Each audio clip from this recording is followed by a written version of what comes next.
for it to be able to commence its business.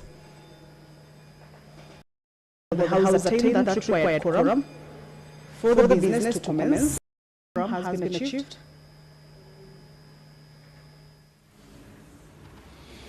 Now, Honourable Senator, I would like to acknowledge the presence. Clerk, can you confirm that I'm reading this?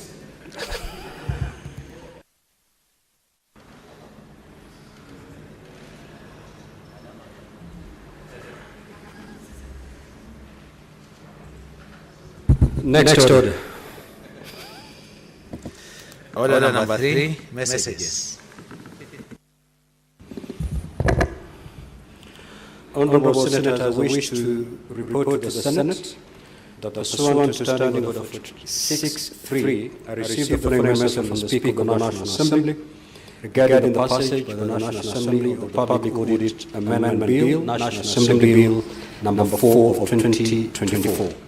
The message, dated Wednesday, 19th of March 2025, was received in the office of the Clerk of the Senate on Thursday, 20th of March 2025. Now, pursuant to Standing Order 6.4, I now report the message. Pursuant to the provisions of Standing Order 1.1 and 142 of the National Assembly Standing Orders, I hereby convey the following message from the National Assembly.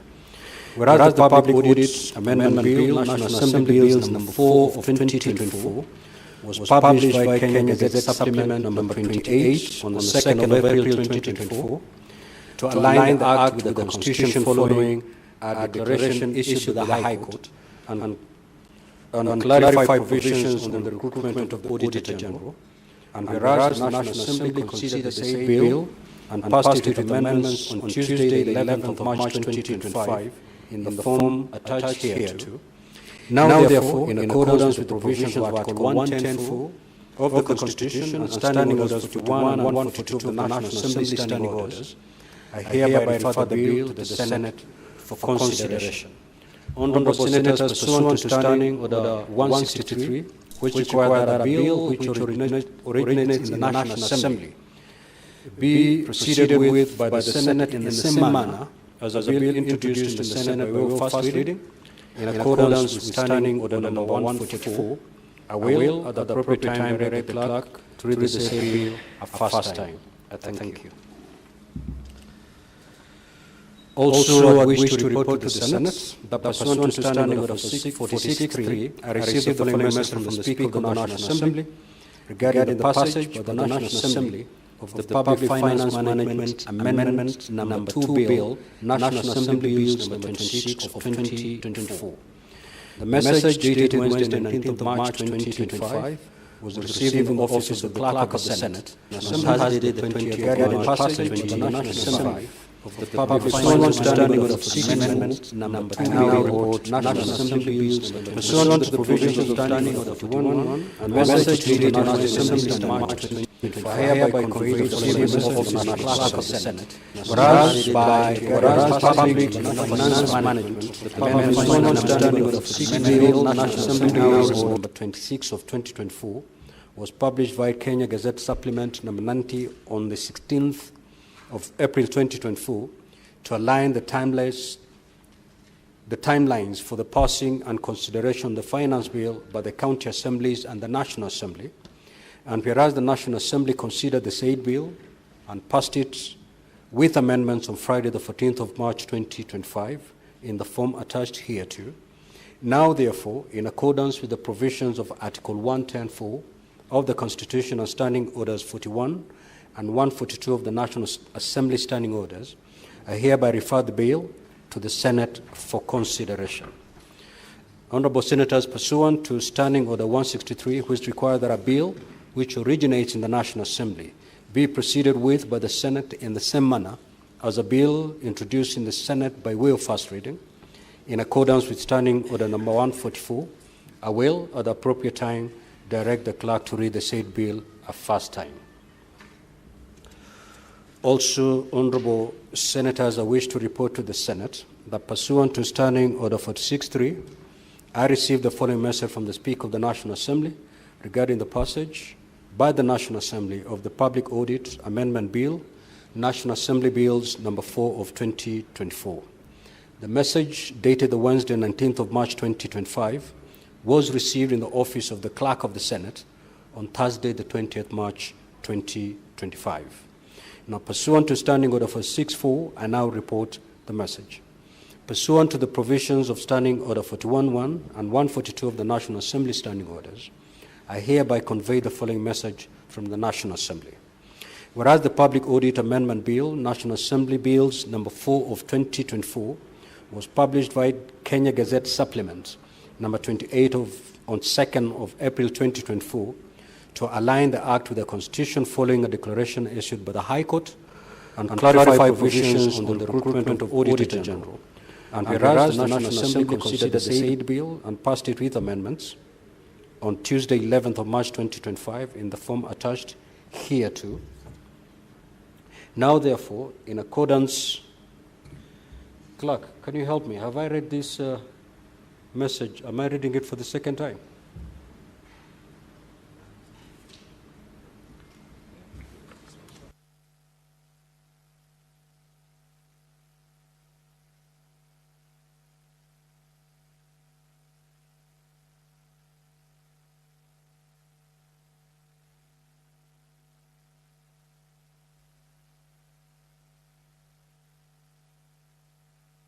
Thank you. Now, therefore, in accordance with the provisions of Article 110(4)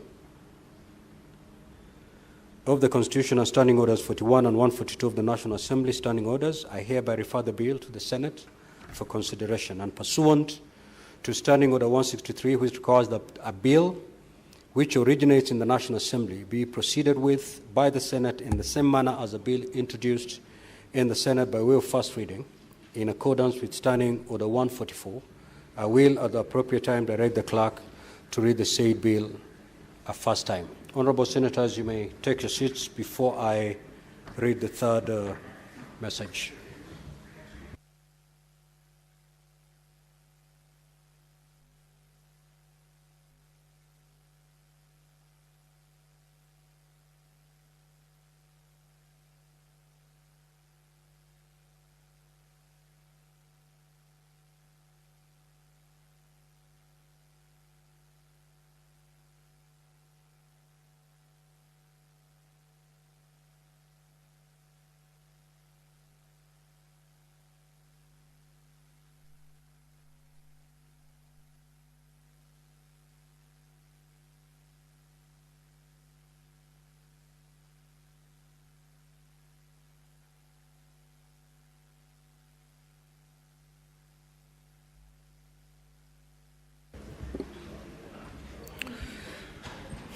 Honorable Senators, I have another message to pass.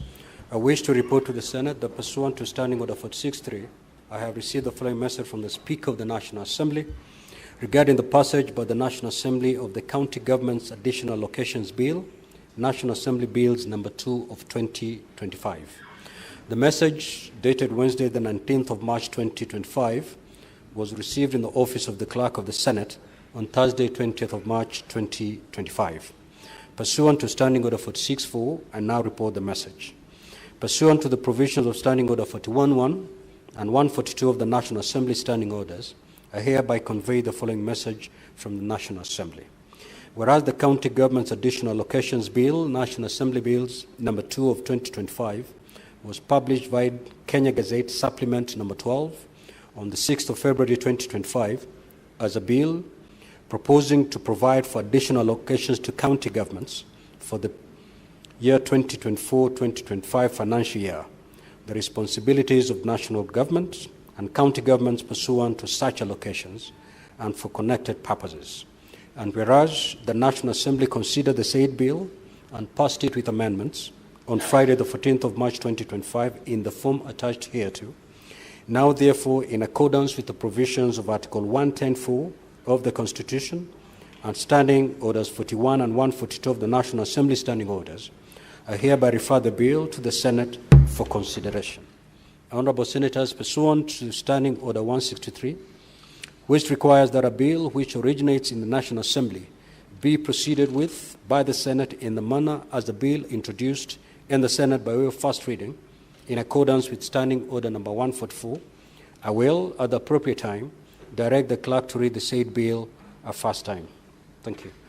Next order, clerk. Order number 4, petitions. Order number 5, papers.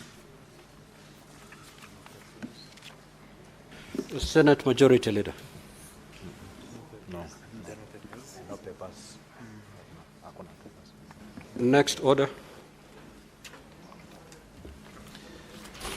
Order number 6, notices of motion.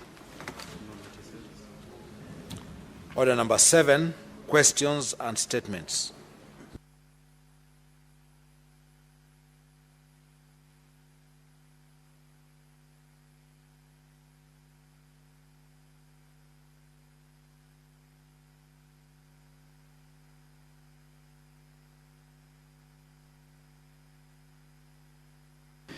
Now, statements pursuant to Standing Order 52-1, the Honorable Senator for Nyandarua County.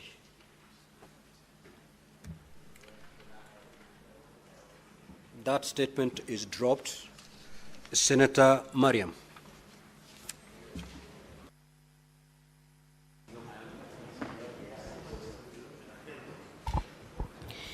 Thank you, Mr. Speaker. Mr. Speaker, I rise to pursuant to Standing Order 52-1 to make a statement on the matter of national concern, namely adoption of 4 chiefs on the assistant chief and civilian in Mandera County. Mr. Speaker, Mr. Mohammed Adao, Chief Wargaduts East, together with his daughter, 8 years, Mr. Abdi Hassan Surau, Chief Quramudo, Mr. Abdi Hassan Kulmie, Chief Wargadut Town, Mr. Mohammed Nur Hache, Chief Chachabole Location, and Mr. Ibrahim Gabo, Chief Assistant Wargadut Town, were abducted in Wargadut Town, in Wargadut area in Mandera County on 3rd February 2025 and has been missing for the past 44 days. Mr. Speaker, the chief and assistant chiefs were on duty, official duty, traveling to Elwak Town to join Deputy County Commissioner for the security meeting preparation for His Excellency President William Ruto's week-long development tour of Northern Eastern region. Mr. Speaker, such abduction has prolonged profound Honorable impact. Senators, there is a lot of movement in the chamber. Honorable Senators, kindly take your seats. The good professor, kindly. Proceed, Senator Maria. Thank you, Mr. Speaker. Mr. Speaker, such abduction has prolonged profound impact on emotion, psychological, and financial well-being of affected families. Children in particular may end up in suffering from depression, behavioral changes due to the sudden disappearance of their parents, affecting the family. Affected families may face financial hardships and find it hard to navigate lives and afforded daily household needs, medical care, and other essential items, where those abducted were the primary breadwinners. The impact is even more devastating in these abducted were the primary. The impact is even more devastating in this holy month of Ramadan, where the affected families has to fully engage in prayers and fasting in the midst uncertainty of the whereabouts and well-being of their loved ones. Mr. Speaker, the abducted leaders play an important role in administration and local governance, maintaining peace and security, upholding the rule of law in Mandera County. The abduction has deeply affected the local community, disrupted local governance, and also threatened fragile security situation in Mandera County, which is highly terrorized and the region generally.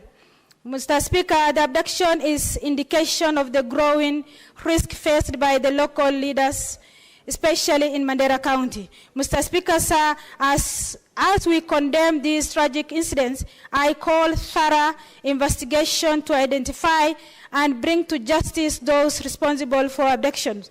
Mr. Speaker, the government, through the Ministry of Interior and National Administrations, must urgently take measures to ensure that all the available resources are deployed to secure an immediate and safe release of the chiefs, assistant chiefs, and civilians. Mr. Speaker, the Kenya Defense Forces and National Police Service must intensify operation in the area to locate and rescue these leaders and to neutralize the threats posed by abductor. Mr. Speaker, more specifically, I urge the government to prioritize the immediate and safe returns of these abducted leaders and civilians. Secondly, strengthen security forces and intelligence by enhancing border security and civilian. Mr. Speaker, the third one, strengthen and local infrastructure, education, and create economic opportunities to reduce the number of the person likely to be coerced by militant groups. Fourthly, provide physical support, financial assistance, community engagement program to help the affected families cope with their trauma and uncertainty of the well-being and whereabouts of their loved ones. Mr. Speaker, in conclusion, I also call upon the Ministry of Interior and the National Administration to provide regular and comprehensive reports on the efforts being made to rescue the abducted leaders to restore the security in Mandera. Thank you, Mr. Speaker.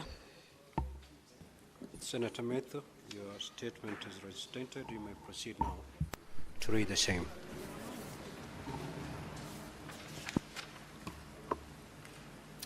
Thank you very much, Honorable Speaker. This is a statement on an issue of national concern. Tribute to the late Honorable JM Kariuki on the 50th anniversary of his death. Mr. Speaker, sir, I rise pursuant to Standing Order 52.1 to make a statement on a matter of national concern, namely to pay tribute to the late Honorable Josiah Mwangi Kariuki, known as JM Kariuki, a fearless patriot, a visionary leader, and a champion of social justice. As we mark 50 years since his assassination on the 2nd of March 1975, his life, legacy, and the values he stood for remain deeply relevant to our nation today. Honorable Speaker, JM Kariuki's advocacy for the common mwananchi shook the very foundations of power. He was a man who spoke truth to authority, unafraid to expose the widening gap between the wealthy elite and the struggling masses. His famous words, "Kenya is a country of 10 millionaires and 10 million beggars," still ring true even 5 decades later. Today, despite Kenya's independence and economic progress, we find ourselves in a situation where a small elite controls the vast majority of wealth, while millions of citizens continue to struggle under the weight of poverty, unemployment, and inequality. Born in 1929 in Kabati, Mandera County, JM Kariuki came from humble beginnings. Despite financial hardships, he pursued education, attending King's College, Budo in Uganda, an opportunity that broadened his political awareness. Inspired by Jomo Kenyatta's speeches, he became an ardent critic of colonial rule. Mr. Speaker, sir, JM Kariuki played an active role in the Mau Mau movement, serving as a liaison officer, organizing logistics for freedom fighters.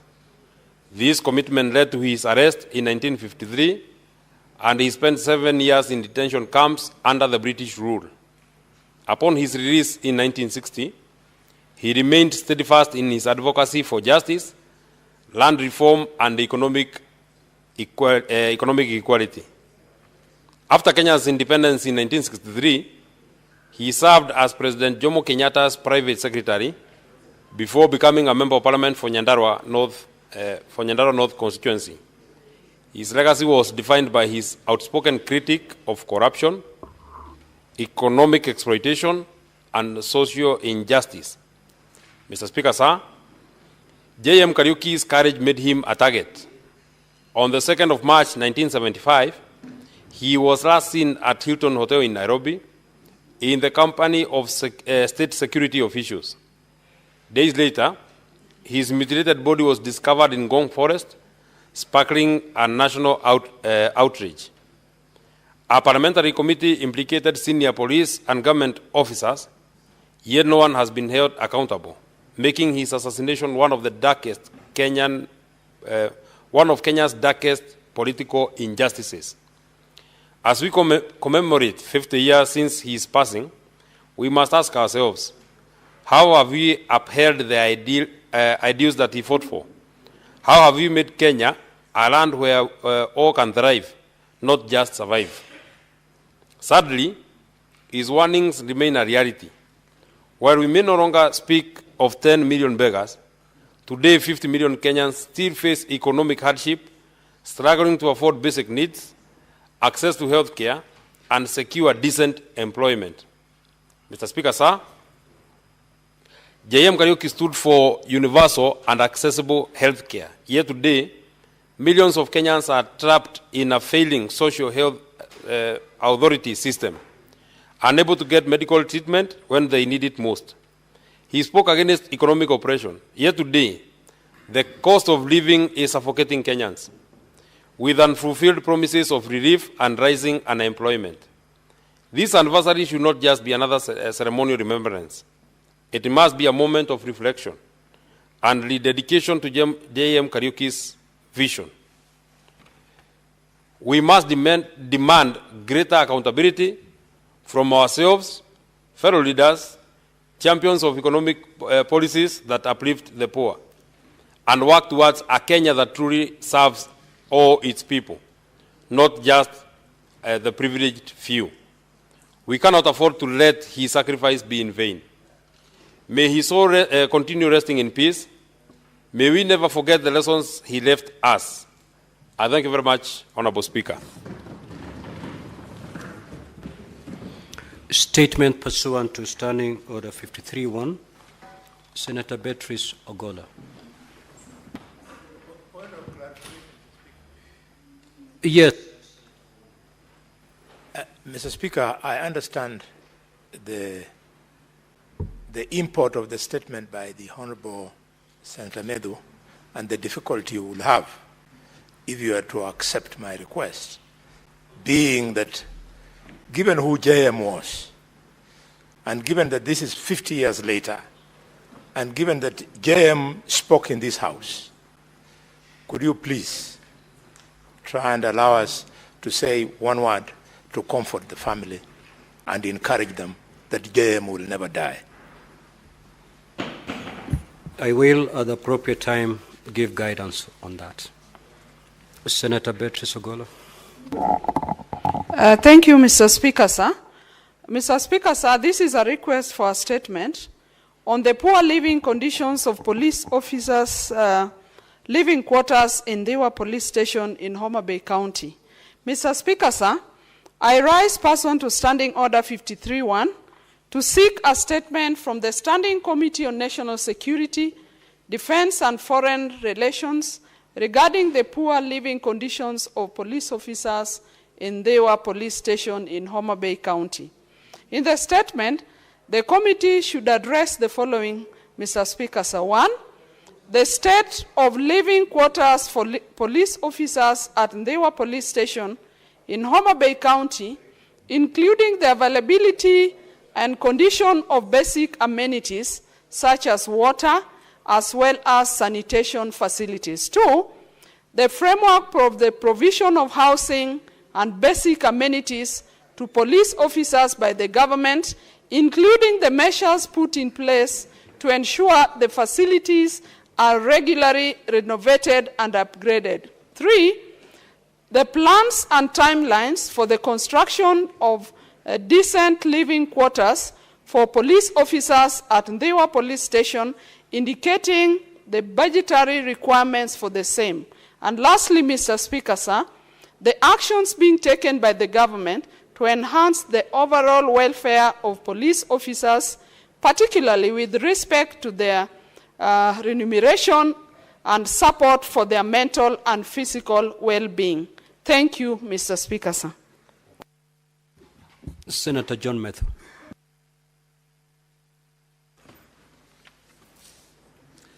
Honorable Speaker, I want to seek your indulgence that because I have 4 statements, I read them at a go, if you allow me. Yes, you may proceed. A request for statement on inequitable distribution of fertilizer by the National Cereals and Produce Board. Mr. Speaker, sir, I rise pursuant to Standing Order 53-1 to seek a statement from the Committee on Agriculture, Livestock and Fisheries regarding the inequitable distribution of fertilizer in the highland regions of Kenya as reflected in the latest report from the National Cereals and Produce Board, NCPB, on fertilizer dispatch as at of 11th of March 2025.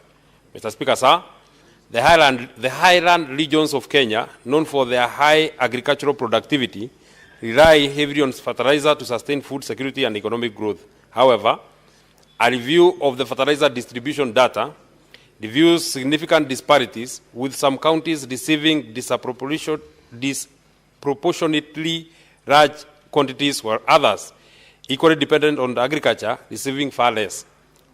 For instance, Honorable Speaker, Uasin Gishu County received 413,000 bags, 103, accounting for 20.99% of the total fertilizer distribution, whereas counties such as Muranga received 7,650 bags, Nyeri received 8,760 bags, and Kirinyaga received 280 bags, which is significantly lower allocations despite their agricultural potential.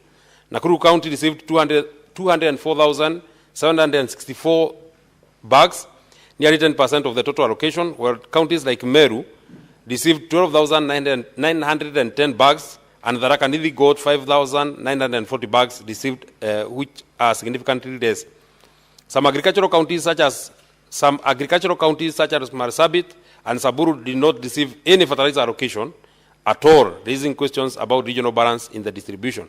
In the statement, therefore, the committee should address the following. Number 1, the methodology and criteria used by the Ministry of Agriculture and the National Cereals and Produce Board, NCPB, in determining the fertilizer allocations to various counties. Number 2, justification for the significantly low allocation to certain highland agricultural counties, despite their critical role in national food production. Number 3, the government's strategy to ensure fair and equitable distribution of fertilizer subsidies and to prevent the marginalization of key farming regions. Number 4, evidence on whether farmer registration data and actual county-level demand were considered in the allocation process, and clarification on any inconsistencies identified. Number 5, corrective measures being implemented to address these disparities and ensure that all farmers have fair access to fertilizers. Senator John Medhu, Senator for Nyandarua.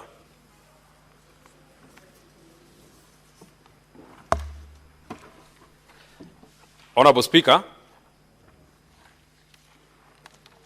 I rise pursuant to Standing Order 53-1 to seek a statement from the Standing Committee on Education regarding the continued delay in the disbursement of Higher Education Loans Board funds, which has left thousands of university students stranded and unable to meet their basic needs. Mr. Speaker, sir, despite assurances from the government that help funds would be disbursed by Friday, 15th of March 2025, many students are yet to receive their financial aid. Students require immediate and tangible action, not verbal commitments that do not translate into actual disbursements. The failure to release funds in a timely manner has exposed thousands of young Kenyans to evictions, hunger, mental distress, and inability to attend classes due to unpaid fees. In the statement, the committee should address the following. Number 1, the concrete measures being taken by the government to ensure the immediate disbursement of help funds, including a clear and accountable timeline for payment. Number 2, the total number of students affected by the delay, with a county-based breakdown to assess the scale of the crisis, specifying the interventions in place to prevent future delays and guarantee timely and predictable disbursement to all students going forward. Number 3, the financial position of HELP, including the amount allocated for the current academic year, to the total disbursed so far and the outstanding balances. Number 4, the government's plan to enhance HELP allocation and to align with the rising cost of living, ensuring students receive adequate financial support.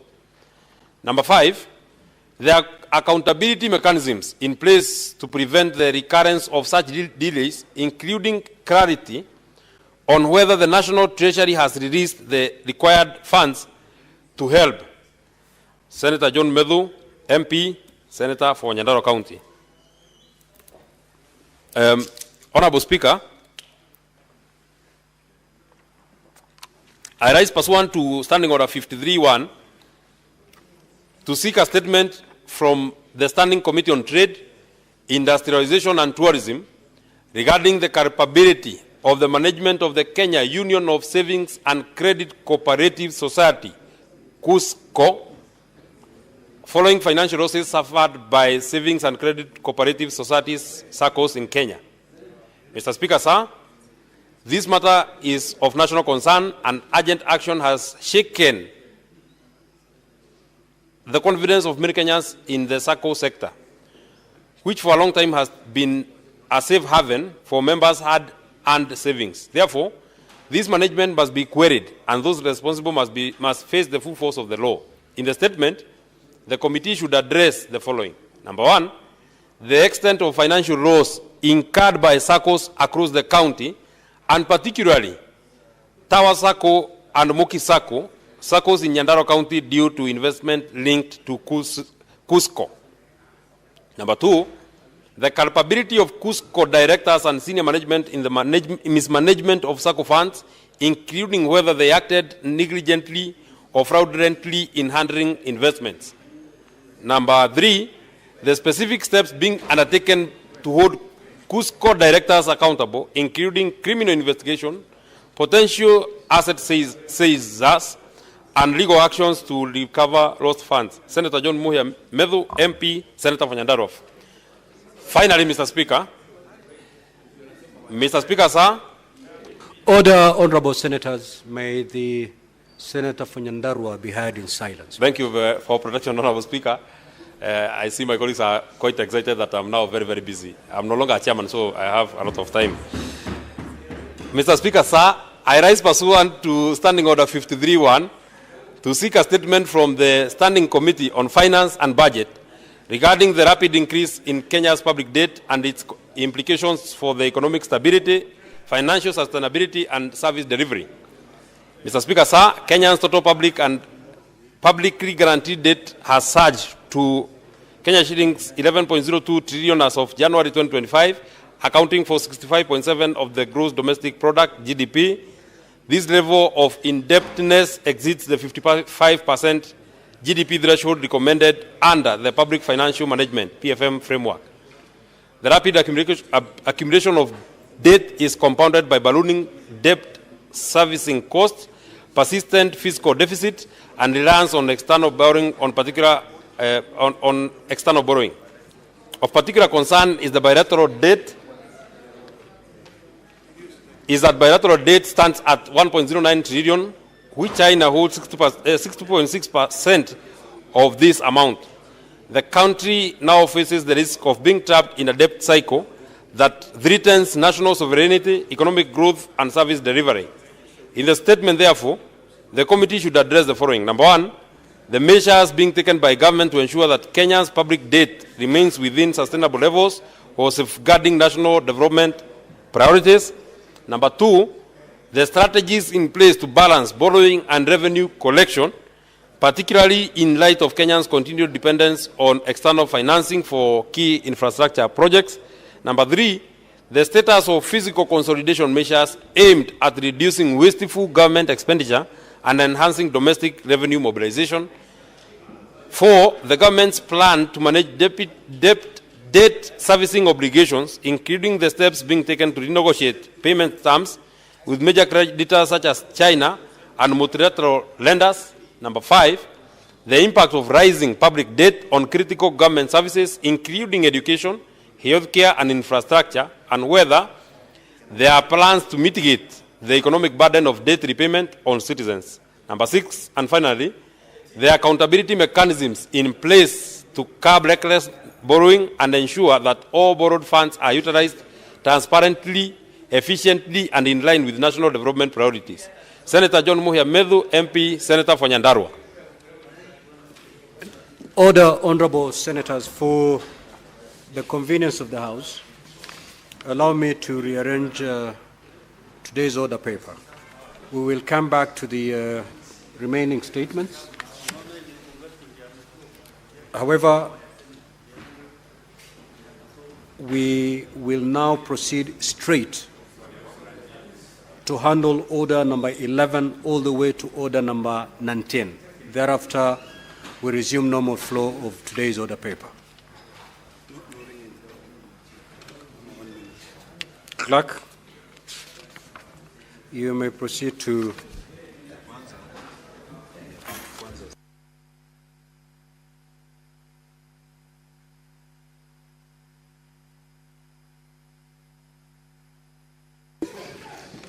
order. Honorable senators, kindly take your seats. Order number Senator Beatrice Ogola. Order number 11, motion. Reports of the 63rd and 64th sessions of the OACPS Parliamentary Assembly and the 43rd and 1st sessions of the ACP-EU Joint Parliamentary Assembly meetings held in Brussels, Belgium, and Luanda, Angola, respectively. Question to be put. Order number 12, motion, consideration of the report of the Standing Committee on Finance and Budget on the 2025 Budget Policy Statement, Division. Order number 13, motion, consideration of the report of the Standing Committee on Finance and Budget on the 2025 Medium-Term Debt Management Strategy, Division. Order number 14, the Public Fundraising Appeals Bill, Senate Bills number 36 of 2024, second reading, Division. Order number 15, the Environment Laws Amendment Bill, Senate Bills number 23 of 2024, second reading, Division. Order number 16, the County Civic Education Bill, Senate Bills number 4 of 2024, Division. Order number 17, the Heritage and Museums Bill, Senate Bills number 8 of 2023, second reading, Division. Order number 18, the County Library Services Bill, Senate Bills number 40 of 2024, second reading, Division. Order number 19, report of the Mediation Committee on the Conflict of Interest Bill, National Assembly Bills number 12 of 2023, Division. That's all. Honorable senators, kindly do take your seats.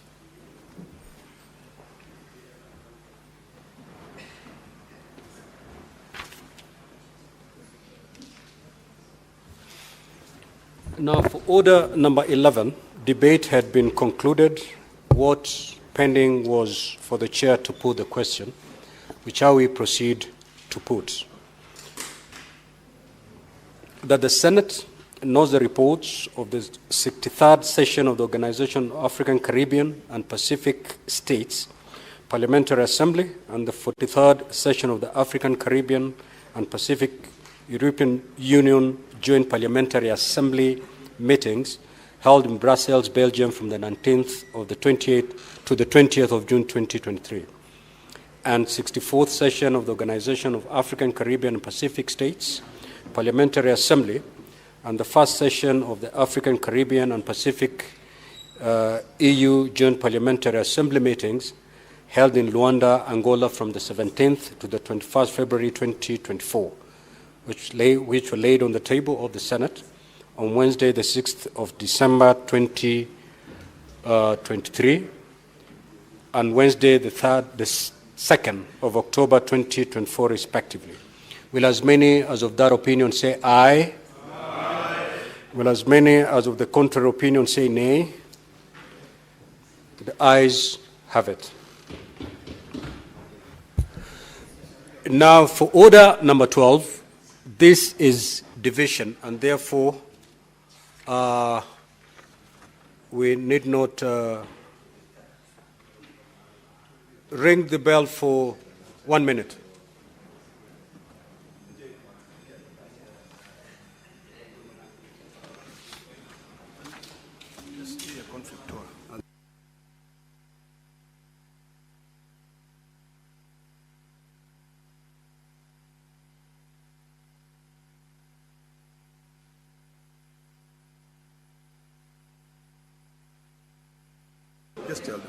Honorable Senators, we have Senator Methu and Senator Beatrice. Honorable Senators, we have a very crucial exercise to undertake, which touches on our core mandate. I'll beseech you, Honorable Senators, instead of exiting the chamber, you do that once we are done with the division. I beseech you.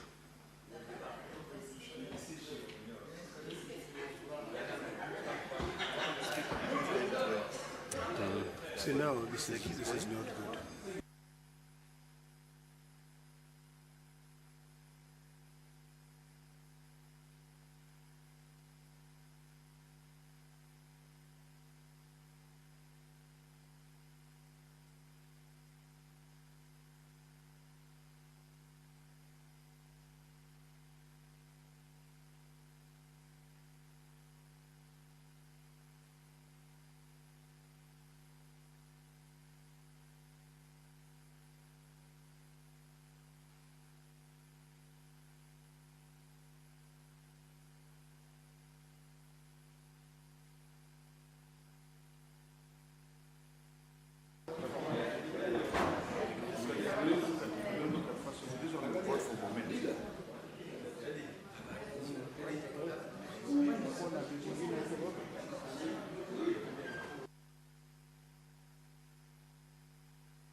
Well, the House is about to get into division stage, and this is with regards on the motion on consideration of the report of the Standing Committee on Finance and Budget on the 2025 Budget Policy Statement.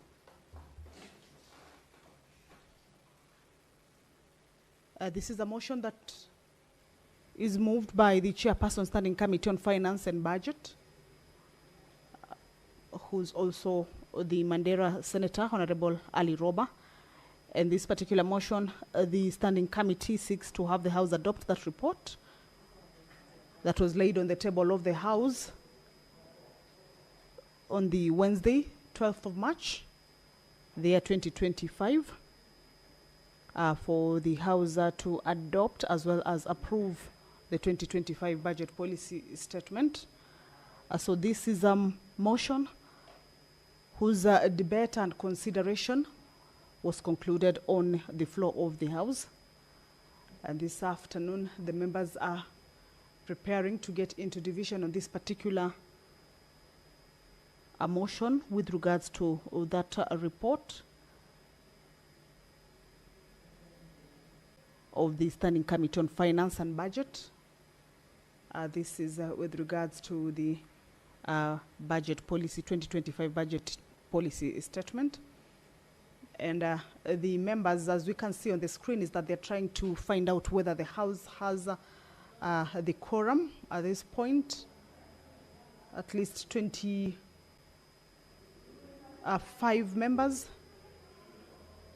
will be required to vote on this particular motion. This is as provided for in the House Standing Order number 83.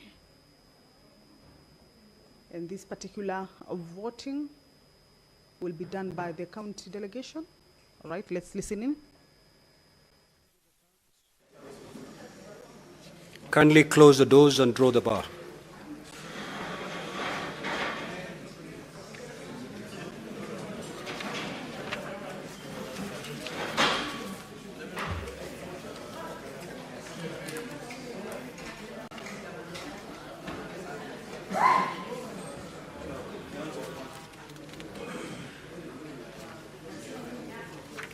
Now, Honorable Senators, please take your seats so that we proceed. Honorable Senators, Senator Boni. Order, Honorable Senators.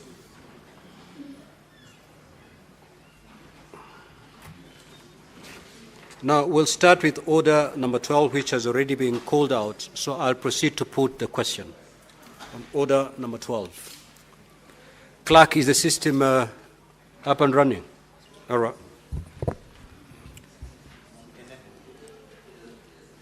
So I'll proceed to put the question.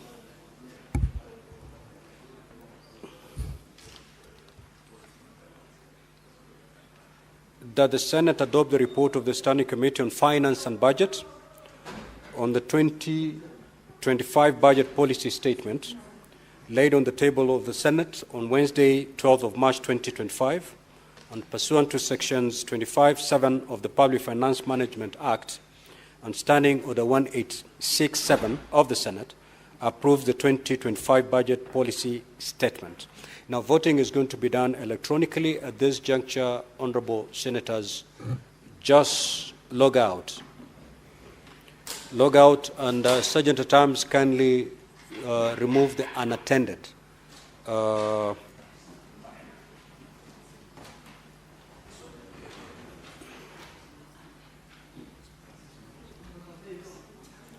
All the unattended cards, just pull out. Honorable Ledama, you may proceed. Sergeant at Arms, once you're done, let me know.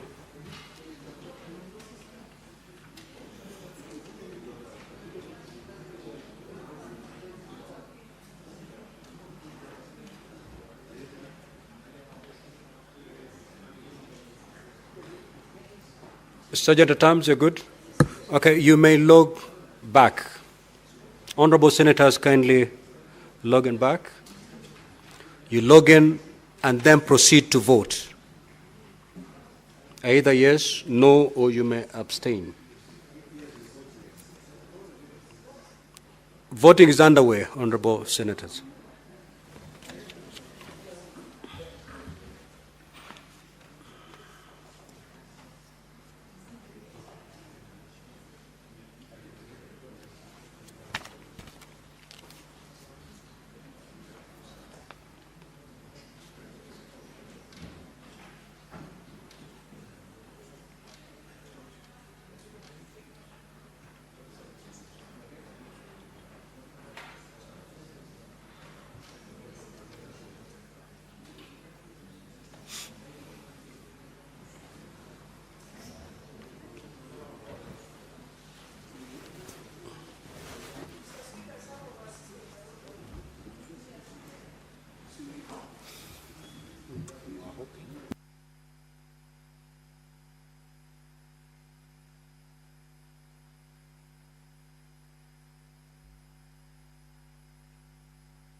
So we will proceed, Senator Fatuma, and then once we are done with calling all these orders and voting on the same, We will then call upon those honorable senators who have encountered any technical problem to cast their vote. So, clerk, you tell me when we are ready to move to the next. Are we ready?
Okay, prepare the system. We are now moving to order number 13, and I proceed. It's already been called, so I will proceed to pose the question. The Senate adopt the report of the Standing Committee on Finance and Budget on the 2025 medium-term date management strategy laid on the table of Senate on Wednesday, 12th of March 2025. Honorable Senators, you may proceed to vote. Either yes, no, or you may elect to abstain. Voting is underway.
Honorable Senators, we will now move to order number 14. It's already been called, so I'll put the question. That the Public Fundraising Appeals Bill, Senate Bills number 36 of 2024, be now read a second time. You may now proceed to vote.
Well, the senators are now taking a vote on the public fundraising appeals bill also originating from the Senate.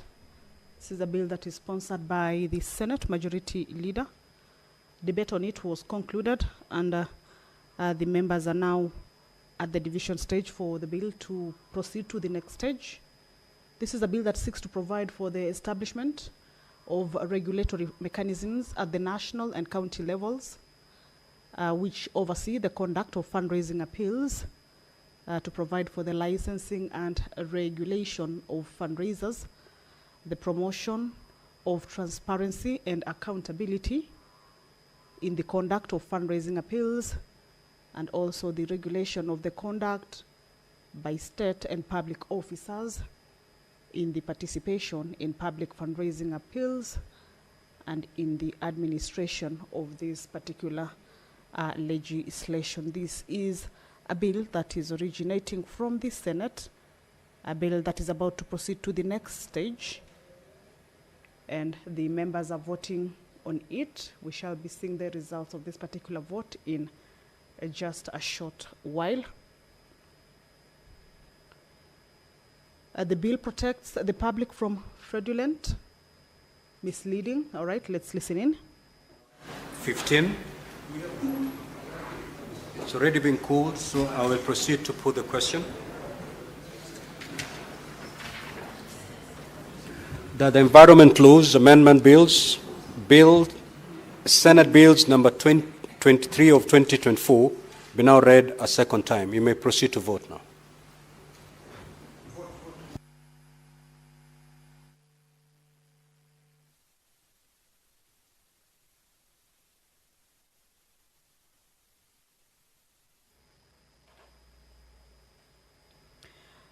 The senators are now taking a vote on the Environment Laws Amendment Bill. This is a bill also originating from the Senate and sponsored by Senator Abdul Haji.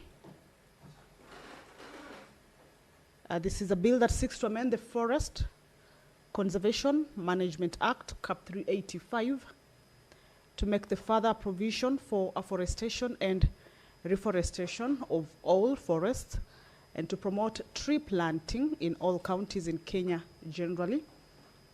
It further mandates the Kenya Forest Service to ensure the sourcing of tree seeds as well as seedlings that are suitable for the environment and climatic conditions of the various parts of Kenya, and establish tree nurseries in each county. This is a bill that also incorporates tax and fiscal incentives to boost investments in forest land use and utilization. Those are the results of the vote. That is the Environment Laws Amendment Bill, and this is a bill that seeks to incorporate tax and fiscal incentive to boost investments in forest land use and utilization. All right, let's listen in. Order number 16. Honorable Senators, I'll proceed to put the question on order number 16, that the County Civic Education Bill, Senate Bills number 4 of 2024, be now read a second time. You may proceed to vote.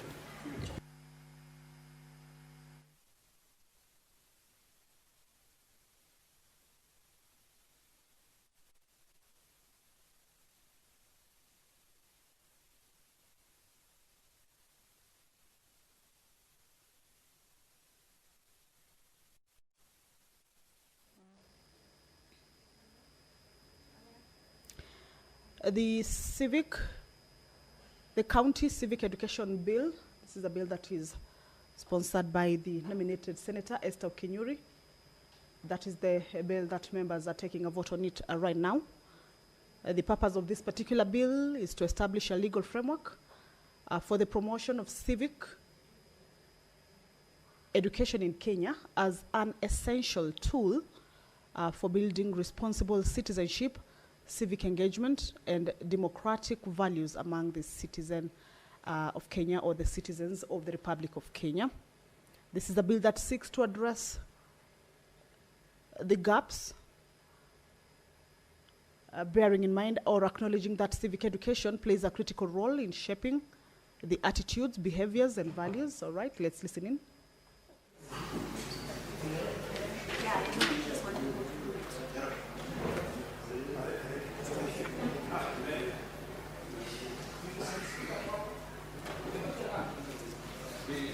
Clerk, are we ready?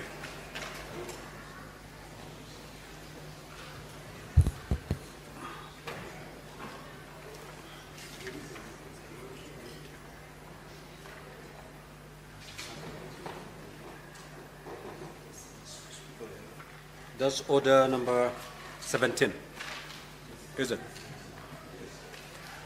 I'll proceed to put the question on order number 17, that the Heritage and Museums Bill, Senate Bills number 8 of 2023, be now read a second time. You may proceed to vote.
The Heritage and Museum Bill,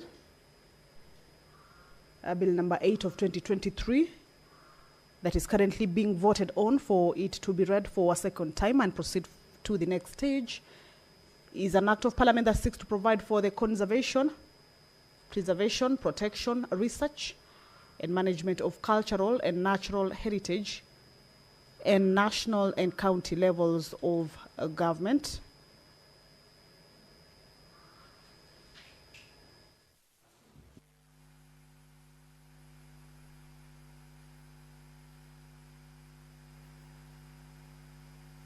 Honorable Senators, we now move to order number 18. I'll put the question that the County Library Services Bill, Senate Bills number 40 of 2024, be now read a second time. You may proceed to vote.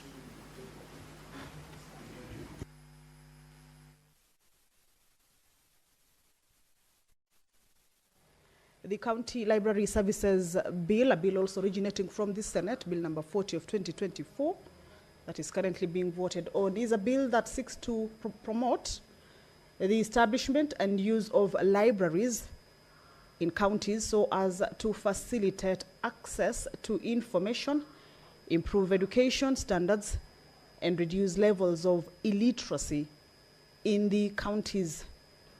This is a bill that seeks to establish libraries in each county to ensure that learners and the communities within the county have access to educational resources and information, promote literacy in counties, as well as support education, cultural and research activities by providing necessary resources and facilities.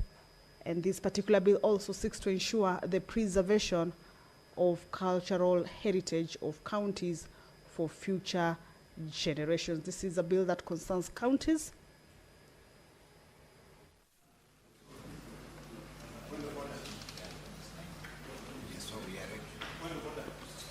You cannot raise on a point of order. No? The standing orders are very clear on point of orders. What do you want to say, Senator Ledama? You seem to be struggling.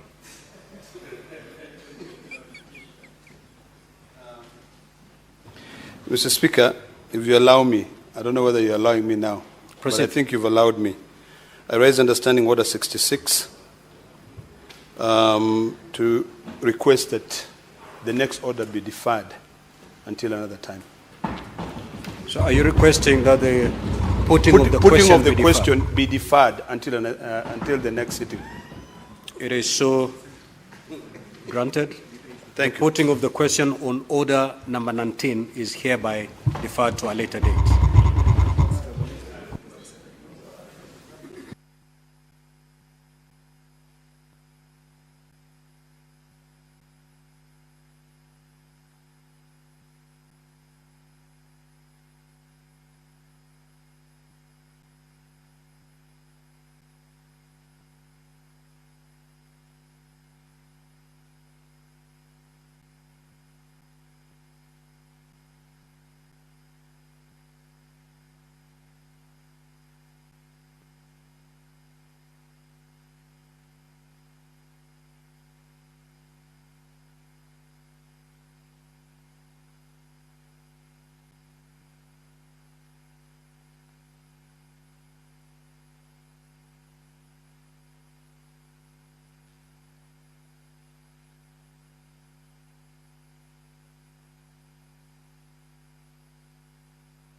Well, the senators have concluded or are about to conclude on the division of some of the business that was lined up to go through the division stage this afternoon. We have seen earlier on the senators voted on the motion on the consideration of the report of the Standing Committee on Finance and Budget on the 2025 Budget Policy Statement.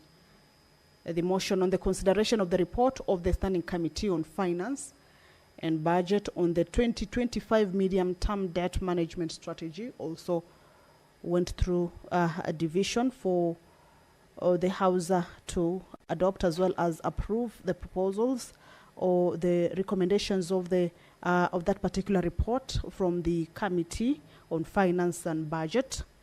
The Public Fundraising Appeals Bill, a bill also originating from the Senate, also was voted on this afternoon. Remember, these are bills that are at their second reading stage. They are waiting to be declared to have been read for the second time, meaning that a debate on it was concluded. And at this particular point, once they're done at the second reading stage, they will be going into consideration at the Committee of the Whole, where in case there were amendments that were moved by the senators as the bills were being considered at the debate stage, then those amendments will be considered at the Committee of the Whole. So the Public Fundraising Appeals Bill, the Environment Laws Amendment Bill has also been voted on for it to go into the next stage or to be read for the second time. The County Civic Education Bill is also yet another bill that at this stage or this point where senators are considering it at the division stage has also been voted on, or members have already cast their votes on this particular bill. The Heritage and Museums bill also originating from the Senate and moved by the chairperson or sponsored by the chairperson, Standing Committee on Labor and Social Welfare, was also considered at this particular stage, with members taking a vote on it. This is a bill that was part of the bills that this afternoon, as the members are at the division stage, has also been considered. We have also seen the County Library Services Bill, sponsored by Senator Joyce Korir, also being considered at the division stage. The last business that was to be considered at the division stage was the report on the Mediation Committee on the Conflict of Interest Bill. However, we have seen the Senator for Narok standing on a point of order to request the Speaker that the consideration of this particular bill at the division stage be deferred to a later date. So this particular business is almost concluded on. We are just waiting for the communication from the Speaker with regards to these motions, 2 motions, as well as about 5 bills that have been considered at the division stage to be able to be concluded on. There are consultations, as you can see on your screens, at the table of the clerk as well as the table of the Speaker of the dispatch. And once those consultations are done, then we shall be having a communication from the Speaker on these particular bills and the division process that the members have just undertaken with regards to this bill. Perhaps we could be as well take a look again at what some of these bills entail.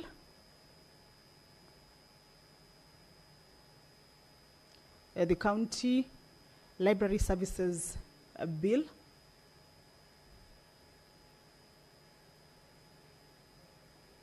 is a bill that seeks to promote the establishment and use of libraries in counties so as to facilitate access to information, improve education standards, and reduce levels of illiteracy in the counties.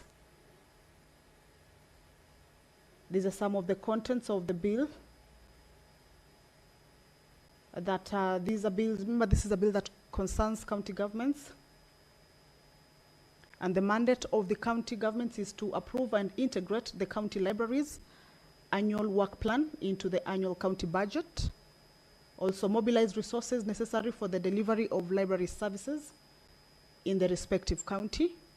Also allocate adequate funds and resources necessary for the effective development of libraries, and also collaborate with such entities as it may consider necessary for the development of capacity building and training programs for libraries or librarians in the county, and also in financing and mobilizing resources for the development and maintenance of county libraries. The county governments will also be required or mandated to provide the necessary resources for capacity building of the county library staff. This is a bill that, in case there were any amendments that were proposed during the debate stage, may be considered at the committee of the whole.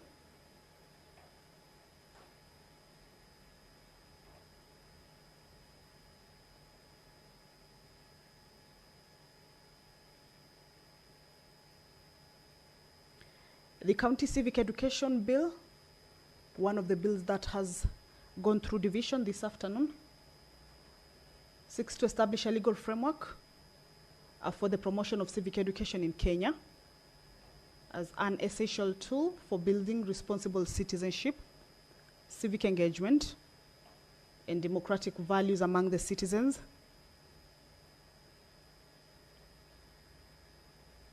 There are gaps that have been identified that this particular bill seeks to come and seal. Some of the gaps include that civic education plays a critical role in shaping the attitudes, behaviors, and values of individuals towards their community, country, and the world at large. It enables citizens to understand their rights and responsibilities, participate actively in the governance of their country, and contribute to the development of their communities. However, despite the importance of civic education, Kenya currently lacks a comprehensive legal framework that provides for its promotion and regulation.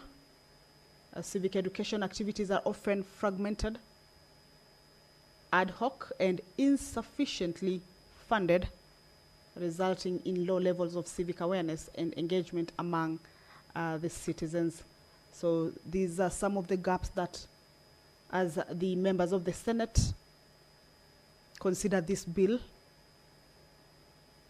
or this particular piece of legislation, it's a bill that seeks to address these gaps by establishing a legal framework that defines the roles and responsibilities of various stakeholders involved in civic education, including the national and county governments and non-governmental organizations. Its enactment will, or rather its enactment into law, will contribute significantly to the promotion of responsible citizenship, civic engagement, and democratic values among the citizens of Kenya, which are critical for building a prosperous, peaceful, and democratic nation. The House has just concluded on voting for a number of businesses that have been lined up for consideration this afternoon. 2 motions regarding the budget policy statement and medium-term debt management strategy, and bills whose debate were concluded at the second reading stage. The bills will be moving to the next stage after this particular stage of division for any amendments that may have been moved to be considered, and later into third reading once the consideration of any amendments that may have been proposed are considered.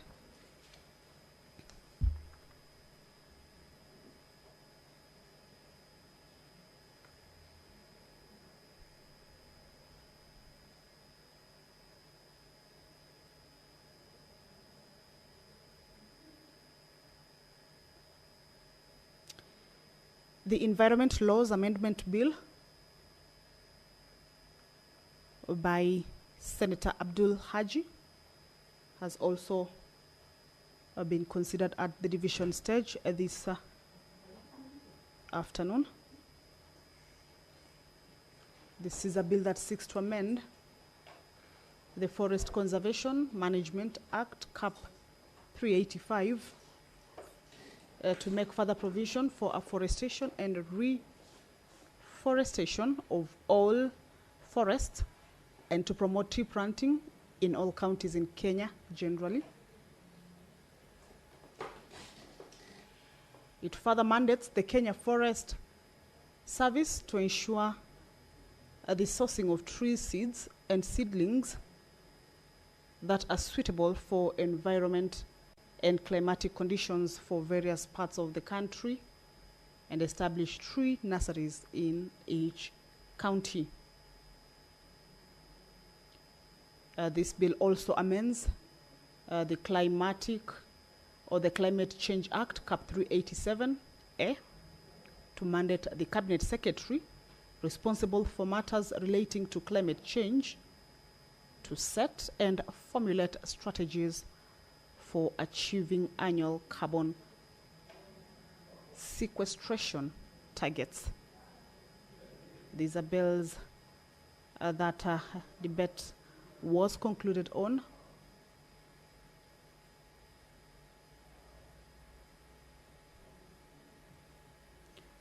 This bill incorporates tax and fiscal incentives to boost investments in forest land use and utilization, as suggested by the Cabinet Secretary for the National Treasury, following recommendations from the Cabinet Secretary responsible for forestry.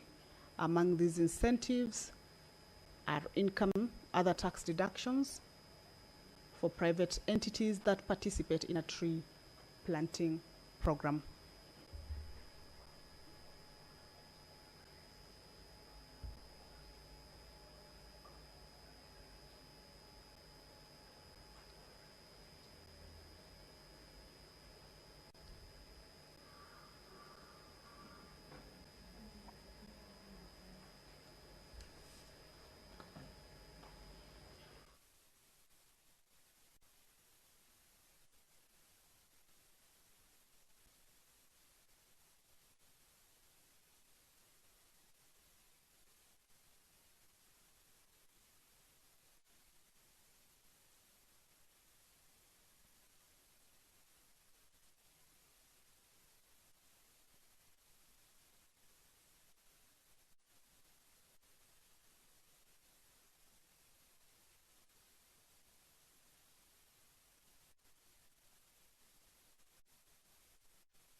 So, order, honorable senators, we have the results of the division.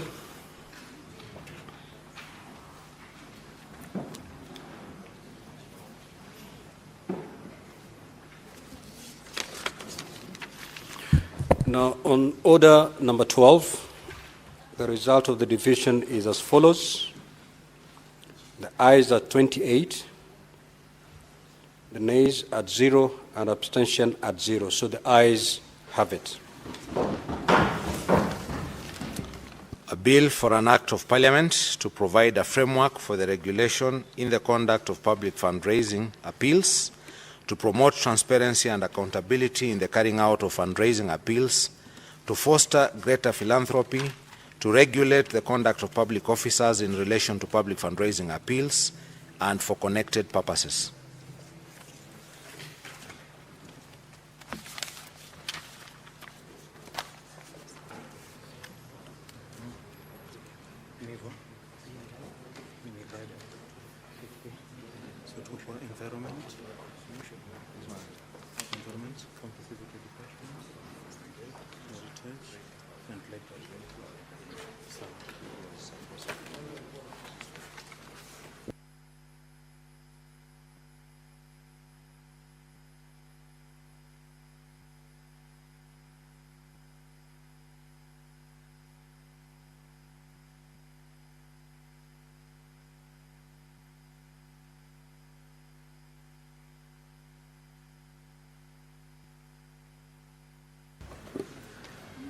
All right, just for clarity, I'm going to read the results once again on order number 12.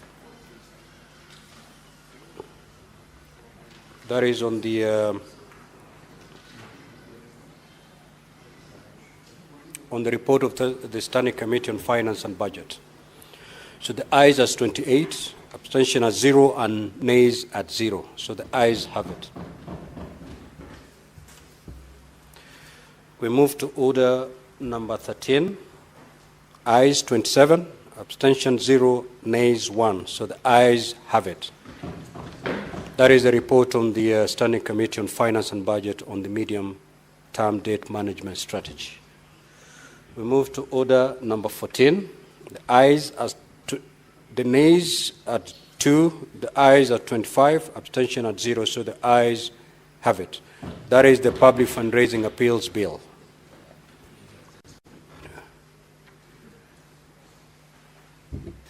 The Public Fundraising Appeals Bill, a bill for an act of parliament to provide a framework for the regulation in the conduct of public fundraising appeals, to promote transparency and accountability in the carrying out of fundraising appeals, to foster greater philanthropy, to regulate the conduct of public officers in relation to public fundraising appeals, and for connected purposes.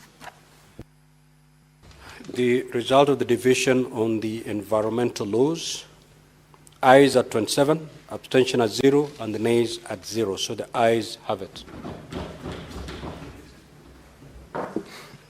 The Environment Laws Amendment Bill 2024, a bill for an act of parliament to amend the Forest Conservation and Management Act to make further provision for afforestation and reforestation in Kenya, to promote tree planting in all counties, to amend the Climate Change Act to provide for the setting and formulation of strategies to achieve carbon sequestration targets, and for connected purposes. The result of the division on the County Civic Education Bill, nays 27, abstention 0, and nays 0. So the ayes have it. The County Civic Education Bill 2024, a bill for an act of parliament to provide a legal framework for undertaking civil education in counties.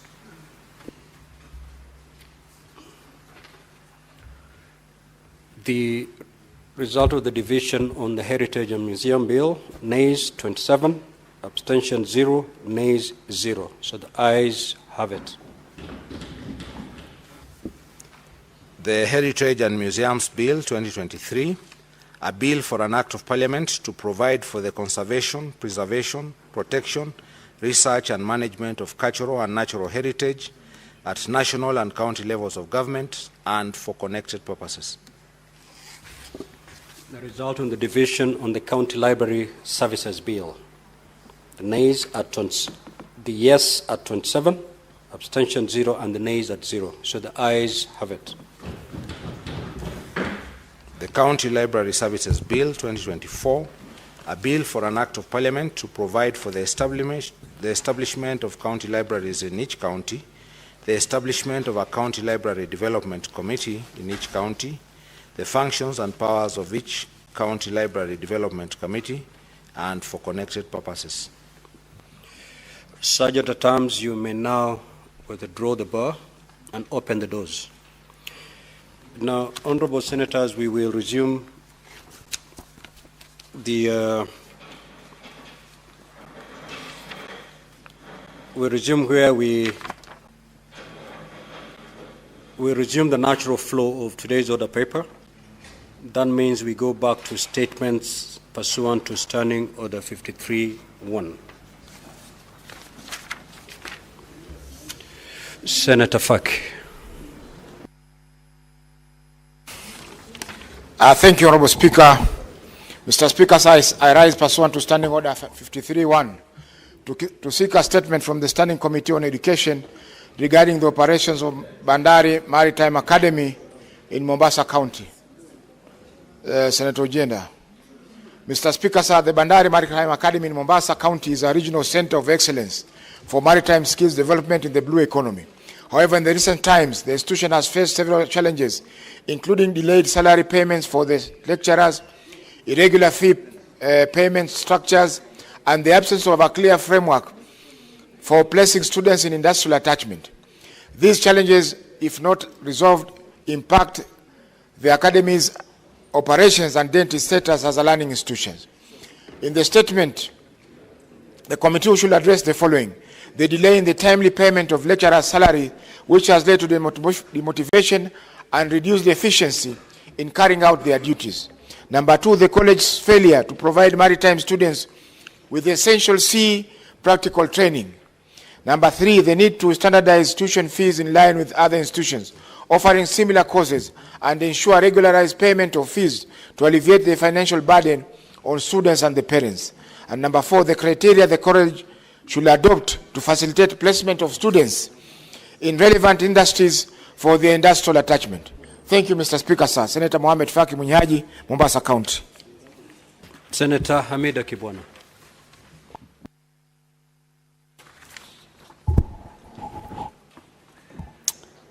Thank you, Mr. Speaker. I have two statements. One on non-compliance by county governments with the Salaries and Remuneration Commission, SRC, directives of budgetary caps for rent expenditure for top officials.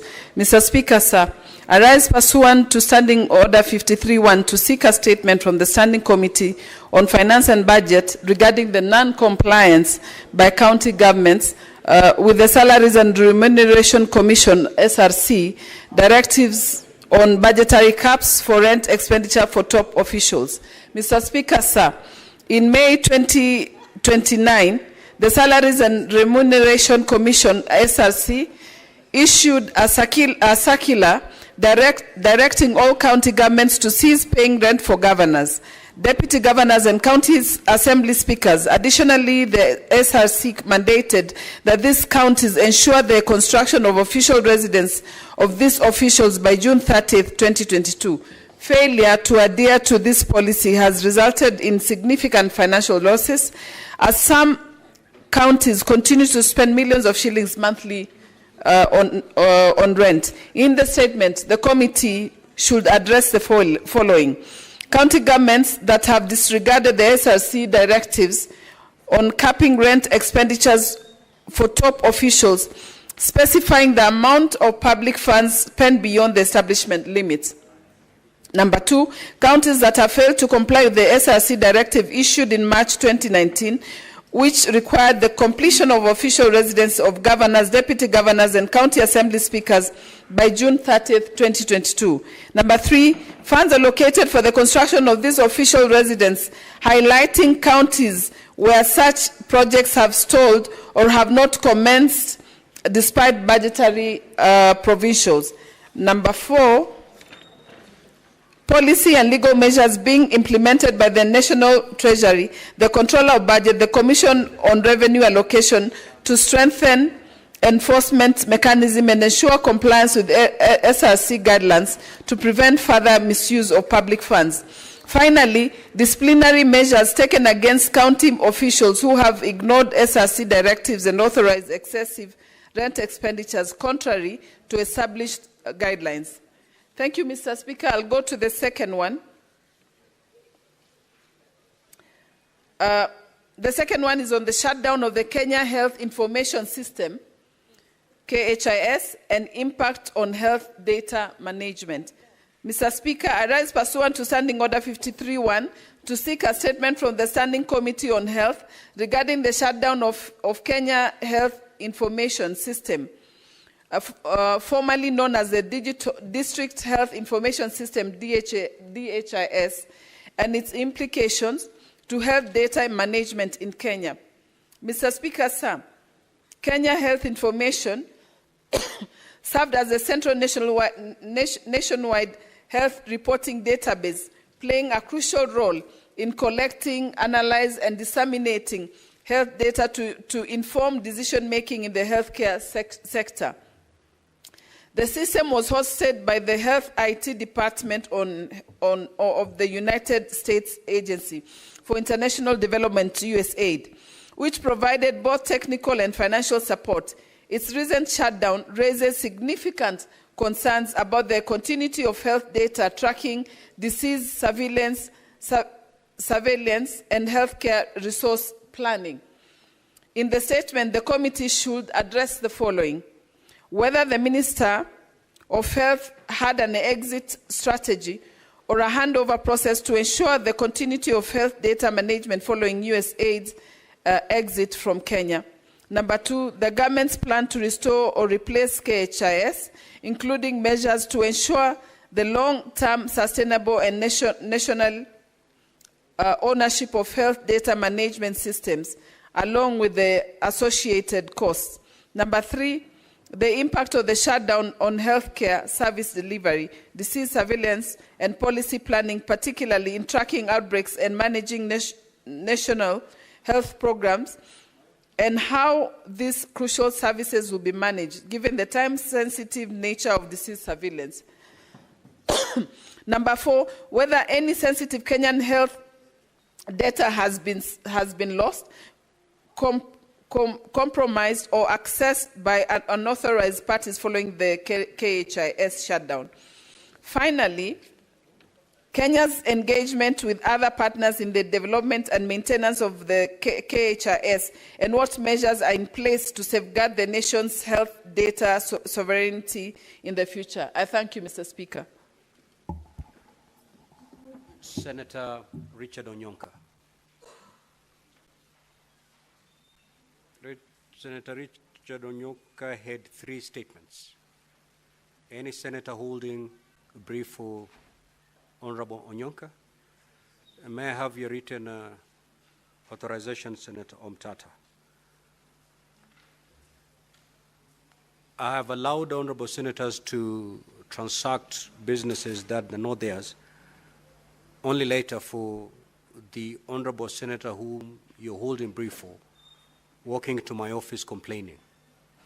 And that's why I made that communication the other day, that for you to transact any business for and on behalf of a colleague, at least let us have a written authorization. Even a text, I will go with it.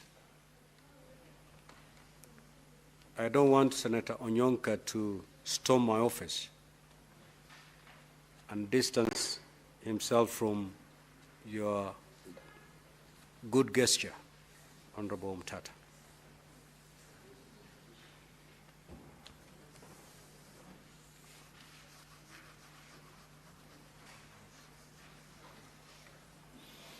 Okay, so then we will drop those 3 statements.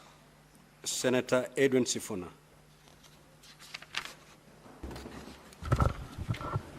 Thank you, Honorable Speaker.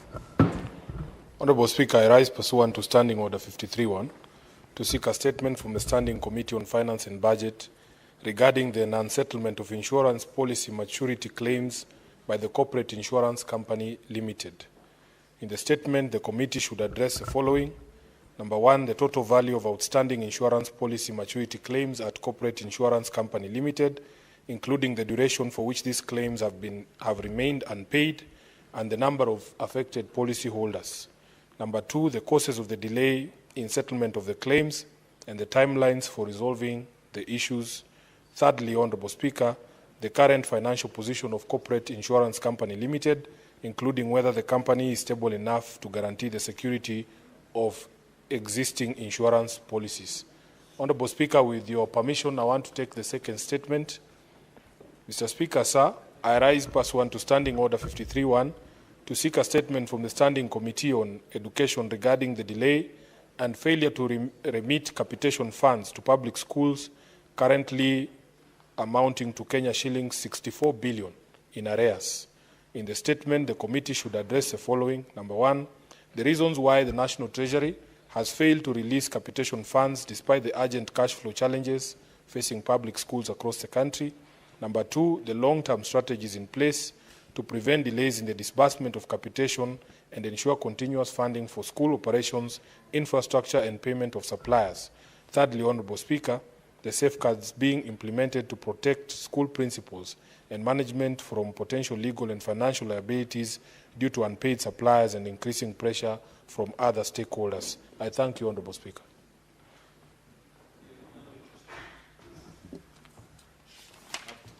Speaker, I've taken both statements. Okay. Thank you. Now we move to Honorable Senator James Lomenan. Thank you, Mr. Speaker, sir. I rise pursuant to Standing Order 53-1 to seek a statement from the Standing Committee on National Security, Defense, and Foreign Relations regarding the status of retrieval of bodies of Kenya fishermen that were killed by suspected militiamen from Ethiopia in Todonyang area along the Kenya-Ethiopia border on 22nd February 2025. Mr. Speaker, sir, during a visit to the area on 24th February 2025, the Cabinet Secretary for Interior and National Administration made several commitments, including the formation of a specialized security and rescue team to retrieve the bodies of the victims and to provide medical assistance to survivors, and B, deployment of 2 modern boats to boost the search and rescue efforts. In the statement, the committee should address the following. 1, the status of fulfillment of the commitments by the Cabinet Secretary. 2, the progress made in the retrieval of the bodies of the victims of the attack by suspected militiamen from Ethiopia. Thank you, Mr. Speaker. Senator Mtata, you may now proceed to read the 3 statements by Senator Richard Onyonka. I have seen the text authorizing you to do so.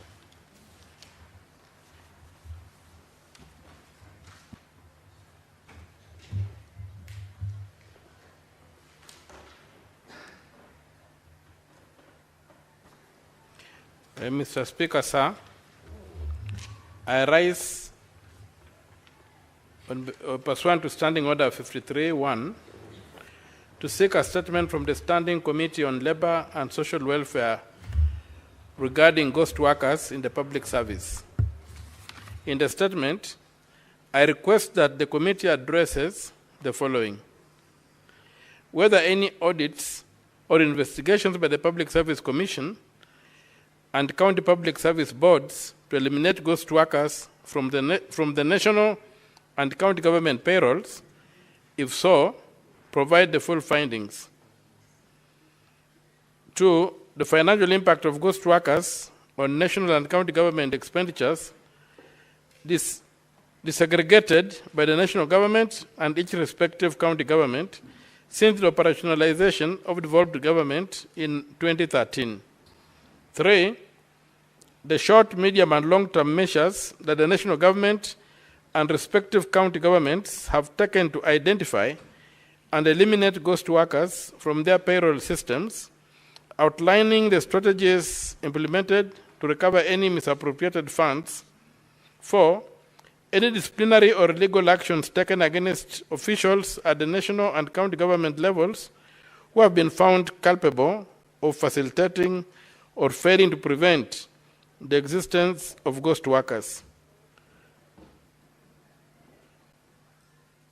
This was given a statement by Senator Muma, not by Onyonka. Although Muma had also asked me to read. I do not have the authorization. Huh? If you give me the authorization for Senator Muma, you may take them at a go. Yes, you may proceed. So that's a statement by Senator Catherine Muma, MP, nominated senator, dated 19th March 2025.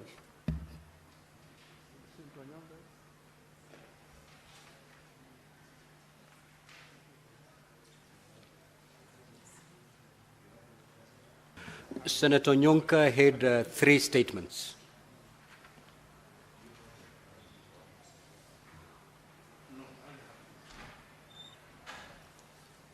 No, Senator Mtata, you may proceed to read Senator Onyonka's statements. I've seen the text.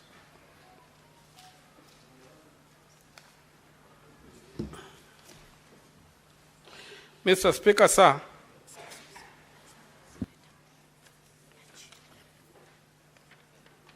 this is Onyonka.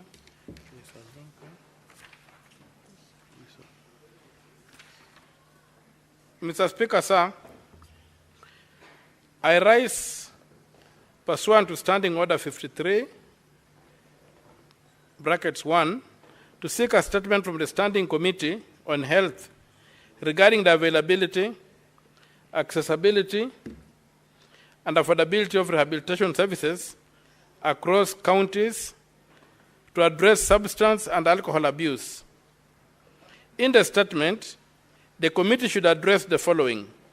1, the status of deliberations by Intergovernmental Sectoral Committee on Health comprising the Council of Governors, Health Committee, and the Ministry of Health on facilitating access to rehabilitation services for Kenyan youth struggling with substance and alcohol abuse, and the strategies being adopted by the national and county levels, at the national and county levels to address this crisis. The number of registered rehabilitation centers per county distinguishing between public and private facilities, their bed capacities, and whether they have sufficient personnel, including medical professionals, caregivers, and counselors, to cater to the rising demand for rehabilitation services. The frequency of inspections, that's 3, the frequency of inspections conducted by a national authority for the campaign against drug abuse, NACADA, and other oversight bodies to ensure that rehabilitation centers comply with operational standards and quality care requirements. 4, the measures in place to ensure that rehabilitation services remain affordable and accessible, particularly for vulnerable groups, minors and low-income individuals. 5, the preventive strategies established to curb alcohol and drug abuse, and whether there is a coordinated approach among key stakeholders, including government agencies, private sector actors, and community organizations. 6, the key challenges facing the establishment and operation of rehabilitation centers and interventions in place to address these challenges. Statement by Senator Catherine Muyeka Muma, MP, nominated Senator, dated 18th March 2025. Mr. Speaker, sir, I rise pursuant to Standing Order 53, brackets 1, to seek a statement from the Standing Committee on Education regarding the decision by the Ministry of Education to remove mathematics as a compulsory subject for senior school pupils under the competency-based curriculum, brackets CBC. This decision has sparked widespread debate and raised serious concerns about its potential impact on the education quality, career readiness, and national development. Mathematics is not just a subject. It's a fundamental skill essential for daily life, from finance and business to engineering, construction, and analytical problem solving. Removing it as a core subject risks producing a generation of ill-equipped to compete in a technology-driven global economy. Mr. Speaker, sir, this move threatens to reverse Kenya's progress in science, technology, engineering, and mathematics, brackets STEM, education, which is crucial for industrialization, innovation, and economic growth. Mathematics plays a pivotal role in fostering critical thinking, innovation, and informed decision-making. If implemented, this policy change could have far-reaching consequences for learners and the country's future workforce. In the statement, the committee should address the following. 1, the rationale behind the decision to remove mathematics as a compulsory subject and its projected impact on students' competencies and career prospects. How this decision aligns with Kenya's Vision 2030 and other national development goals that prioritize STEM, education, and industrialization. 3, whether adequate consultations were conducted with the key stakeholders, including parents, teachers, education experts, and employers, before implementing this policy change. 4, measures that will be put in place to ensure Kenyan learners remain globally competitive, particularly in STEM-related fields. Signed, Senator Richard Onyonka, MP, Senator for Kisii County, date 18th March 2025. Mr. Speaker, sir, I rise pursuant to Standing Order 53, brackets 1, to seek a statement from the Standing Committee on National Security, Defense, and Foreign Relations regarding the fate of Ms. Margaret Nduta Macharia, a Kenyan citizen who has been sentenced to death in Vietnam over a drug trafficking offense. In the statement, I request the committee to address the following. 1, the measures being taken by the Ministry of Foreign Affairs to ensure that Ms. Macharia receives fair legal representation abroad and to explore the possibility of her repatriation to Kenya for trial under our judicial system. 2, efforts being made to plead for clemency and on humanitarian grounds to have Ms. Macharia's death sentence commuted to life imprisonment or an alternative penalty, and whether diplomatic negotiations are underway to facilitate her repatriation to Kenya so that she may serve her sentence within our justice system. 3, number of Kenyan citizens currently incarcerated abroad, specifically the nature of the charges they face, and detail the diplomatic efforts being undertaken to safeguard their rights and welfare. 4, security lapses at Kenyan airports, particularly Jomo Kenyatta International Airport, brackets JKIA, regarding the trafficking of prohibited substances from 2022 to date, and outline the measures being implemented to strengthen airport security checks to prevent future occurrences. Signed, Senator Richard Onyonka, MP, Senator for Kisii County, date 19th March 2025. Mr. Speaker, sir, I rise pursuant to Standing Order 53, brackets 1, to seek a statement from the Standing Committee on Education regarding the governance concerns and leadership transitions at the Kenya Literature Bureau, brackets KLB. In the statement, the committee should address the following. 1, the procurement processes for the award by the Kenya Literature Bureau, brackets KLB, of all currently active contracts for publishing and supply of various books, including the merits of each award, as well as the nature and extent of involvement of the Ministry of Education in the processes. 2, the process followed by KLB to acquire printing and binding machines in the 2024-2025 financial year, including whether due diligence was undertaken and, where it was not, whether disciplinary actions have been undertaken against the responsible officials.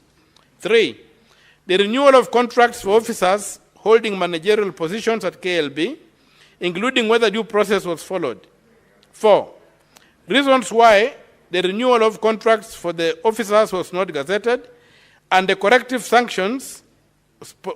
actions taken to address the issue. 5, whether the human resource practices at KLB during appointments, promotion, and salary reviews adhere to principles of equity and fairness. Signed, Senator Richard Onyonka, EBS, MP, Senator for Kisii County, date 19th March 2025. Thank you, Mr. Speaker, sir. Senator Tom Ojenda. However, before Professor you take to the floor, we have Senator Gloria Robba at the bar.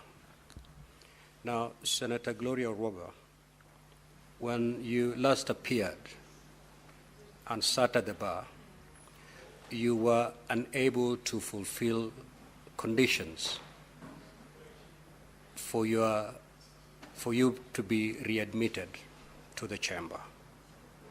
Those conditions were pursuant to a resolution of this House. You're back today. You may proceed.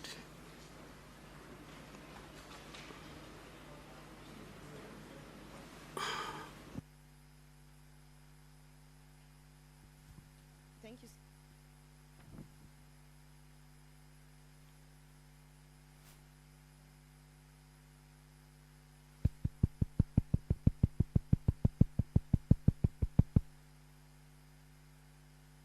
Thank you, Speaker.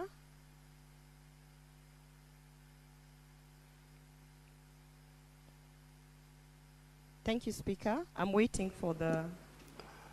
It's okay. Yeah, okay. I wasn't sure if it's okay. Yes, I was unable to fulfill. And Speaker, after being guided by the leader of majority and after being guided by... I sought counsel within the House and outside.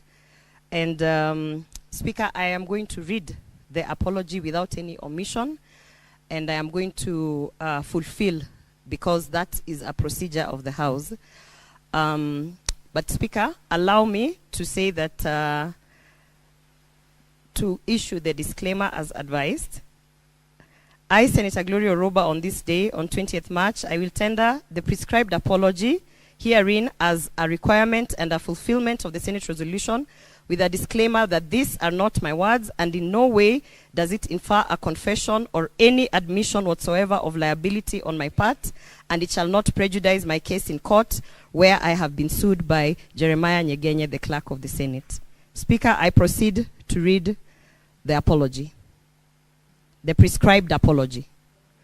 Mr. Speaker, I, Senator Gloria Robba, hereby tender my unreserved apology to this Senate, honorable senators, clerk of the Senate, and the Secretariat of Parliament for having acted in a manner which, pursuant to Section 16E and paragraph 7 and 8 of the 4th Schedule to the Parliamentary Powers and Privileges Act 2017, constituted a breach of parliamentary privilege that reflected adversely on the dignity and integrity of Parliament and its members, and was contrary to the best interests of Parliament and its members. I undertake that I shall abide by the responsibilities of leadership as set out in the Constitution, the Leadership and Integrity Act 2012, and the Parliamentary Powers and Privileges Act 2017. I therefore beseech to be admitted to the chamber. I thank you.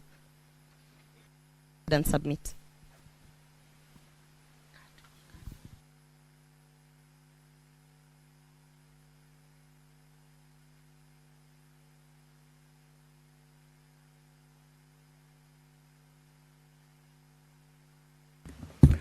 Senator Gloria, you are hereby admitted back to the chamber.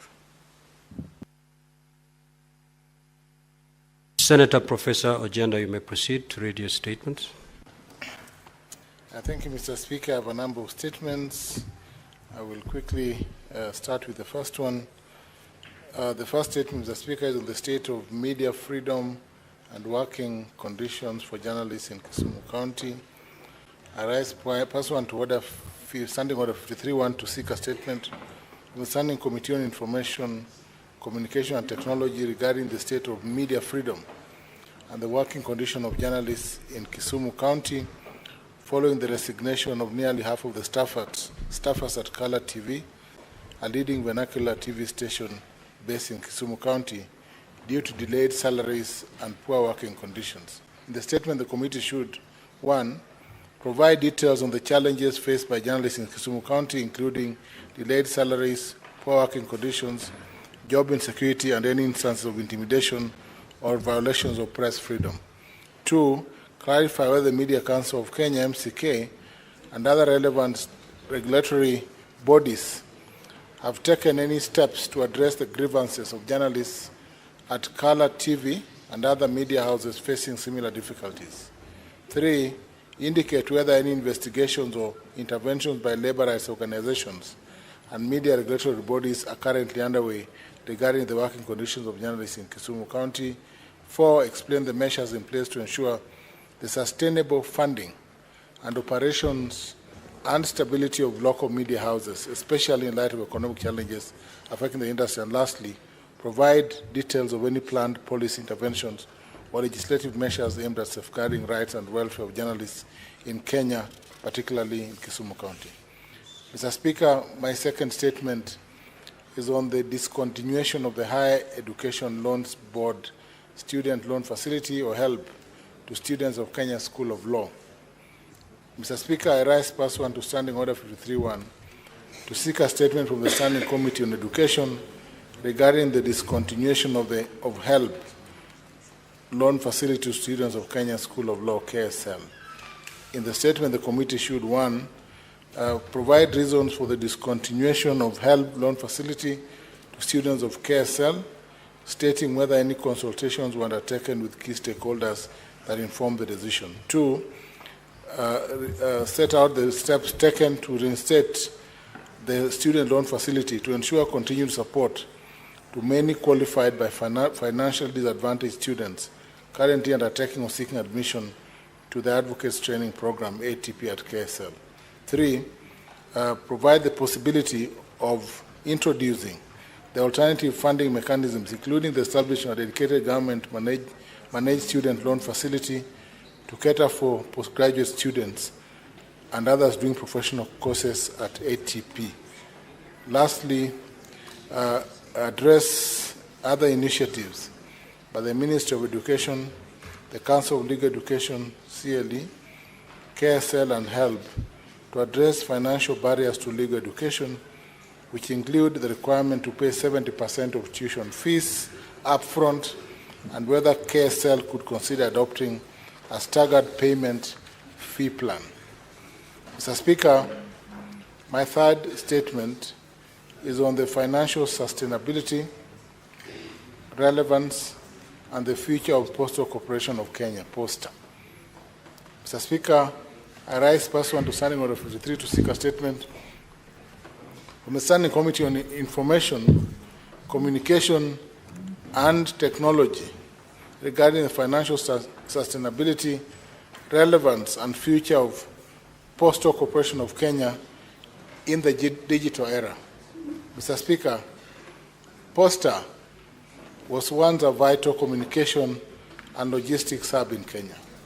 However, in today's fast-paced digital economy, where emails, SMSs, and private courier services have replaced traditional mail, serious concerns arise.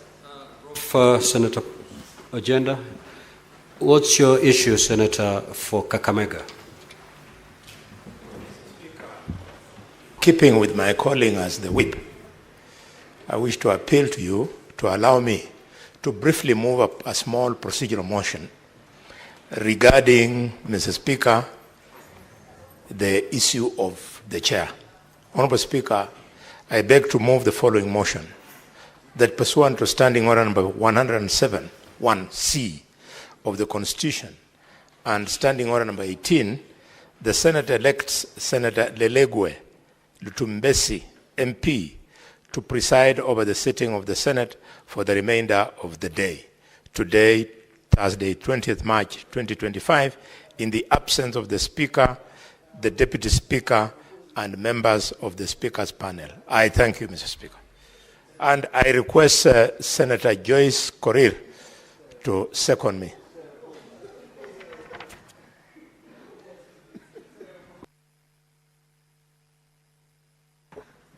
Yeah, thank you very much, Honorable Speaker.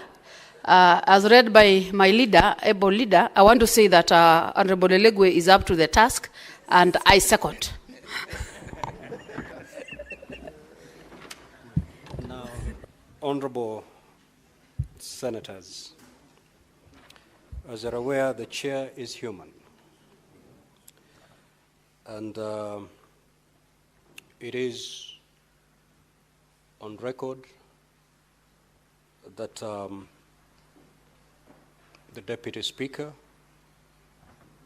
and Senator Veronica have just been called on a very important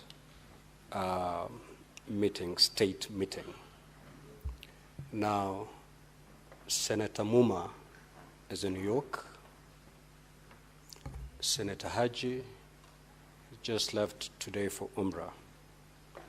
And therefore, the Presidium has been left to only one person, the Speaker. Now, the chair is human. I cannot take a break even for a minute before adjourning this House. If you will, I can adjourn this House for half an hour. You allow me to respond to natural calls of nature.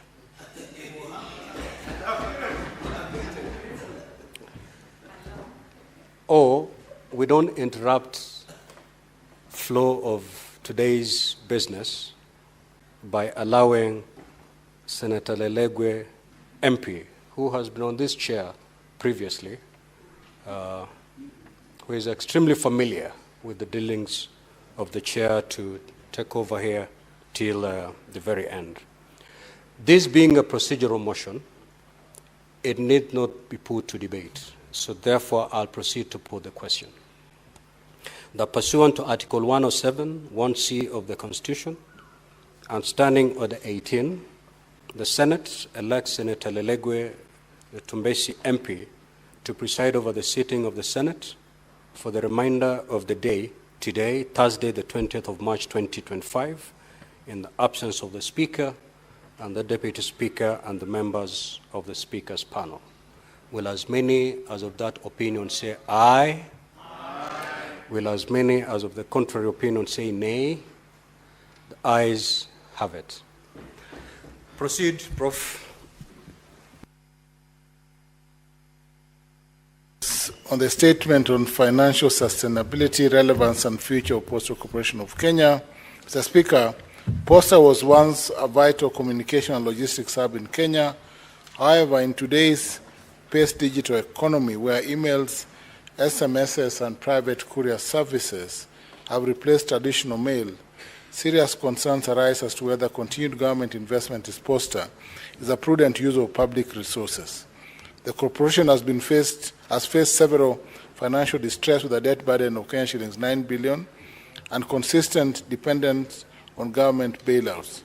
While there have been recent reports of modest profitability, these gains remain marginal compared to the institution's financial obligations and operational inefficiency. In the statement, Mr. Speaker, the committee should, 1, provide an update on Posta's financial position, including its current liabilities, revenue streams, and profitability prospects in the light of Kenya's 9 billion debt burden, outlining any PPPs or alternative funding mechanisms being explored to make Posta self-sustaining and reduce its reliance on taxpayers' money. 2, assess whether continued funding of Posta is a prudent economic decision given the evolving technological landscape and emerging market alternatives, and clarify the government's strategic plan for Posta's future, particularly in the context of digital transformation and competition from private logistic providers such as DHL, Fargo, and G4S.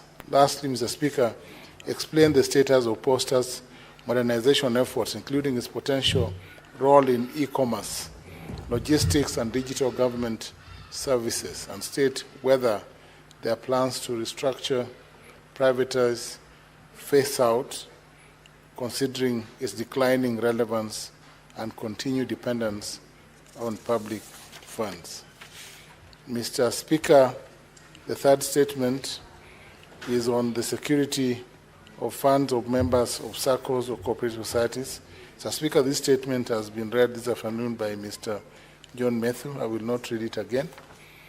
My other statement, Mr. Speaker, is on the operational inefficiency and the current delays of scheduled flights by KQ, Kenya Airways. Mr. Speaker, I rise pursuant to Standing Order 53-1 to request a statement from the Standing Committee on Roads and Transportation regarding the operational inefficiency, reliability, and governance of Kenya Airways KQ, with a particular focus on the recurrent and excessive delays affecting the scheduled flights. KQ, christened the Pride of Africa, as it then was, and being our national flag carrier, bears a profound responsibility to uphold service excellence, operational integrity, and efficiency. However, Mr. Speaker, the incessant delays and cancellation of scheduled flights, both domestic and international, have disrupted travel plans, undermined confidence in the airline, and raised serious concerns regarding its capacity and management.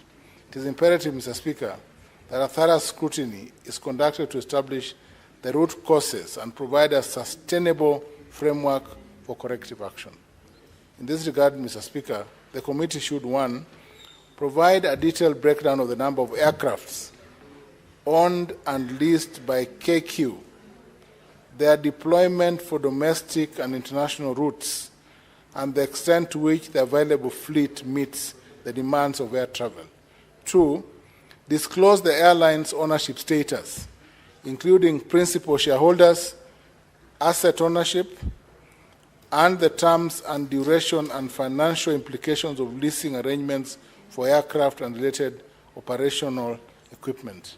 3, provide a comprehensive analysis of the primary causes of delays in scheduled domestic and international flights with a focus on recent disruptions while examining KQ's existing partnerships, code-sharing agreements, and interdependencies with other carriers, assessing whether these agreements, Mr. Speaker, contribute to service disruptions and outline the immediate and long-term strategies in place to rectify these issues. 4, clarify whether KQ has an adequate number of pilots, engineers, and essential personnel to efficiently execute its flight schedules and outline any ongoing or planned measures to bridge any human resource gaps.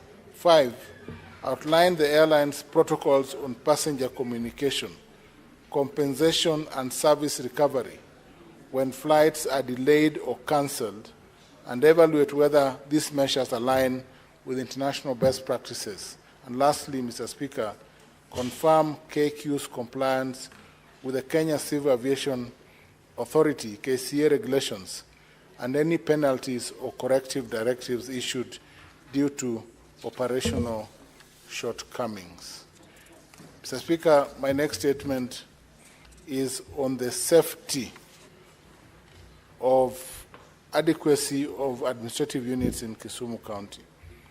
Mr. Speaker, I rise pursuant to Order 51 to seek a statement from the Standing Committee on National Security and Defense regarding the adequacy of administrative units in Kisumu County and their capacity to effectively serve the growing population. Mr. Speaker, the establishment of well-structured administrative units is vital for efficient governance, security, and equitable resource distribution. As Kisumu County continues to grow, Mr. Speaker, it is imperative to assess whether the existing administrative framework is sufficient to meet the needs of the people. In the statement, Mr. Speaker, the committee should address the following. 1, state the total number of administrative units in Kisumu County, including sub-counties, divisions, locations, and sub-locations, and indicate whether these units were aligned with the current population distribution and service delivery needs. 2, clarify whether the government has received any requests from local leaders, communities, or stakeholders regarding the creation of additional administrative units to enhance governance and public service delivery. 3, explain the criteria used by the Ministry of Interior and National Administration, determine the adequacy of units and whether Kisumu County meets these thresholds, highlighting any plans to establish new units in Kisumu County. Lastly, outline measures the government is putting in place to strengthen the capacity of existing units to effectively address the issues of security, development, and public service. Mr. Speaker, my last statement is on the killing of fishermen in Ethiopia, in Todonyang, along Kenya-Ethiopia border. Mr. Speaker, I rise pursuant to Order 53.1 to seek a statement of the Standing Committee on National Security, Defense, and Foreign Relations. And the committee should, 1, state the status of investigation of the incident, providing details on the circumstances leading to the brutal attacks of Kenyan fishermen in Ethiopia border, state measures being taken to ensure justice for the victims, including details of any diplomatic efforts to settle the issue with the Ethiopian government, set out the measures put in place to assist the affected families, including whether the government is providing psychological assistance and compensation to the families, and set out the action taken by the government to enhance security along Kenya and Ethiopian border to prevent recurrence of similar incidences. Thank you, Mr. Speaker. Senator Kavindu.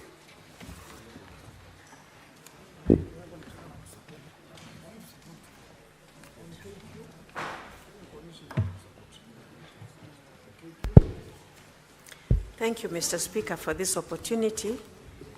Mr. Speaker, sir, I rise pursuant to Standing Order 53.1 to seek a statement from the Standing Committee of Lands, Environment and Natural Resources regarding the operations of Katelembo Adhiani Mputi Farming and Ranching Cooperative Society in Machakos County.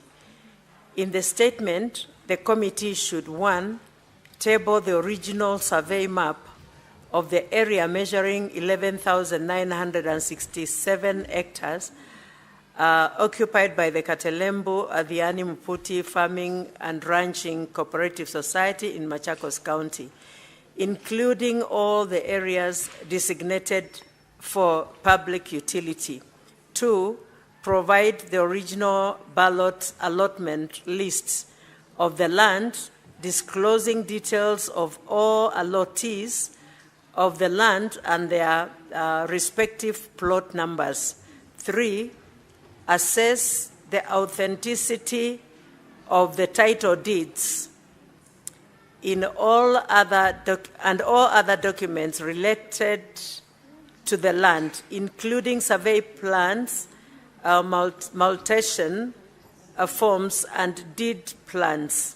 4, outline the steps being taken to ascertain the legitimate landowners, including the individuals who have inhabited the Miwongoni Dam area over a prolonged period, and to address the claims of forced relocation of the landowners and individuals by land speculators colluding with the officials of the cooperative society. And 5, explain the measures in place to ensure transparency and accountability in the compensation of project-affected persons, PAPs, in respect of the Miwongoni River Dam project, in order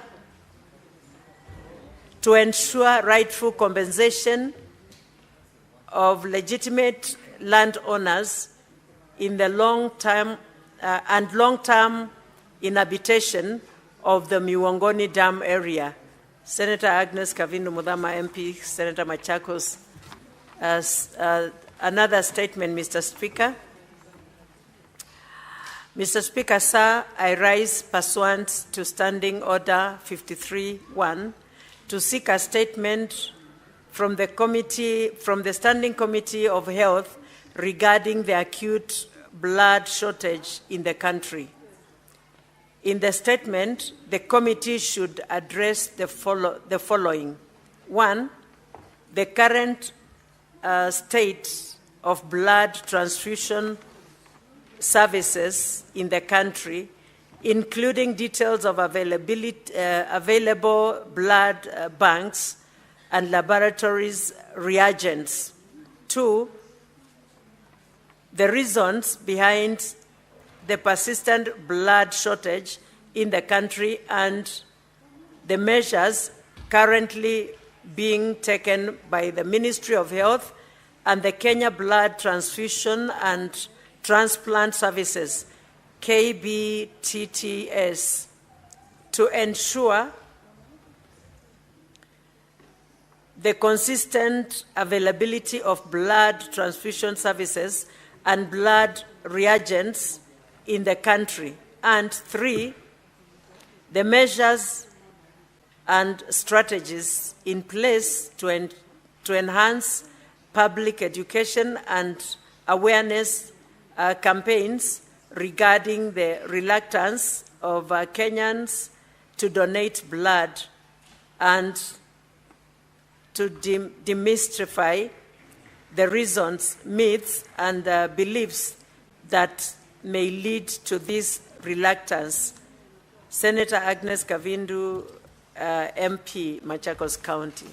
Thank you, Mr. Speaker. Senator Mutinda.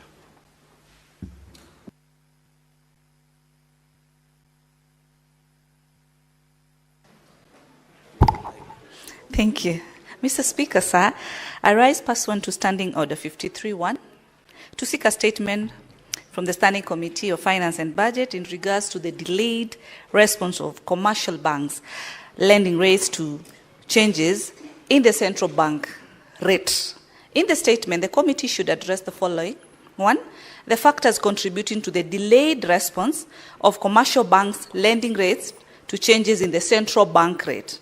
2, the steps being taken by the Central Bank of Kenya to enhance the effectiveness of CBR as the monetary policy tool, ensuring that financial institutions adjust their lending rates in a timely manner without further action or any further delay or intervention from the CBK.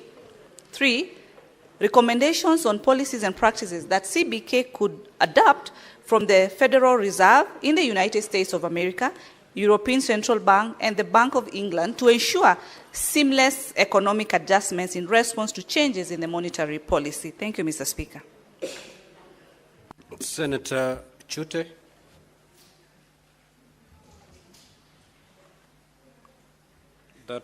Those two statements are dropped. We will defer the statement by Senator Mundigi, defer the statement by Senator Veronica Maina. We now move to statements pursuant to Standing Order 57-1. The Senate Majority Leader.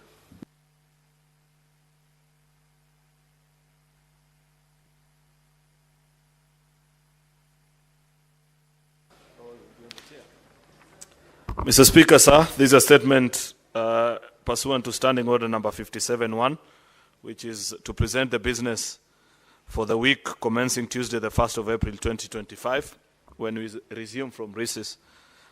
As honorable senators are aware, at the rise of the House today, the Senate will proceed on recess until Tuesday, 1st of April 2025, pursuant to the Senate calendar. Consequently, the Senate Business Committee has not scheduled any business for next week. Mr. Speaker, sir, the status of legislative business pending before the Senate is as follows. 57 bills are pending conclusion in the Senate, of which 45 are at the second reading stage and 12 are at the committee of the whole stage. 30 motions are pending conclusion, 26 petitions are pending conclusion, out of which 18 are due for reporting by the respective standing committees, and 532 statements pursuant to Standing Order number 53-1 are pending conclusion by the respective standing committees.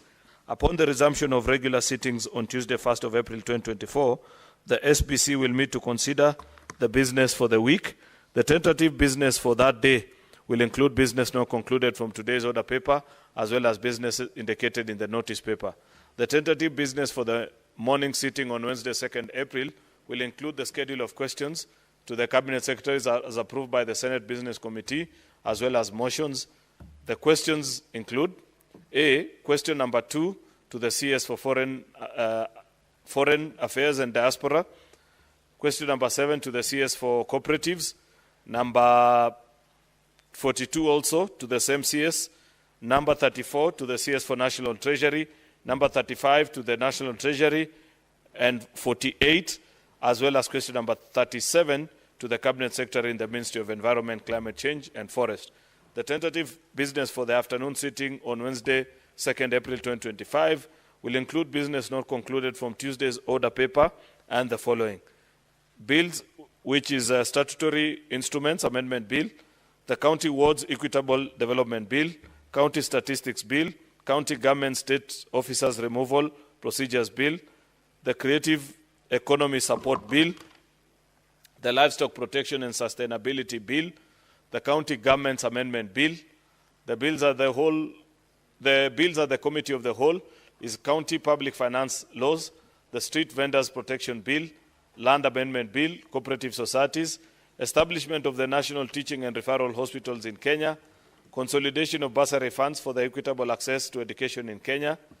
The projected business for Thursday, 3rd April 2025, will include business not included in the order paper for Tuesday, the 1st of April 2025, Wednesday, the 2nd April 2025, and any other business scheduled by the SBC. In conclusion, as honorable senators will note from today's order paper, orders number 9 to 15 are scheduled for division, with 2 of them relating to critical business, which I am glad to report, Mr. Speaker, that we have since considered, albeit late and out of time, which is rather unfortunate, but glad nonetheless that we have done so. Finally, Mr. Speaker, I want to thank you and hereby lay the statement on the table of the Senate. Thank you. Now, honorable senators will allow comments. Clerk, can you restate our system, because I am unable to pick any name from my dashboard.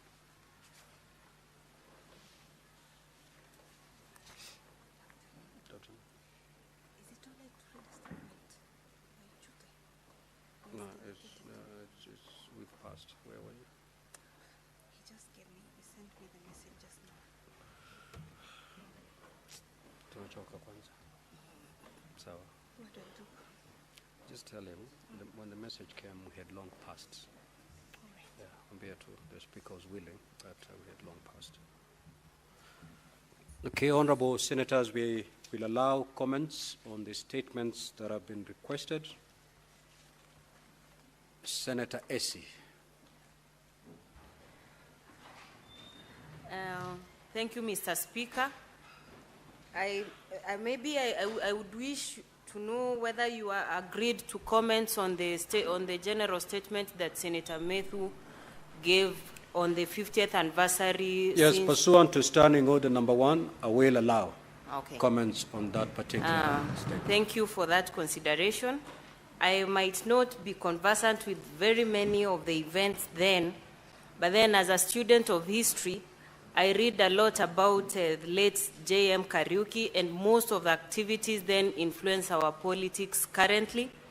And of notable intent that I would want to actually mark out is that JM Kariuki defended the poorest of the poor in society, and on the issue of land that we are currently battling still to date, Mr. Speaker. So as we mark 50 years since his demise, I want to send my sympathies to the family, and I wish that some of those issues he fought about then, we still actually look deeply into those issues so that we move forward as a country.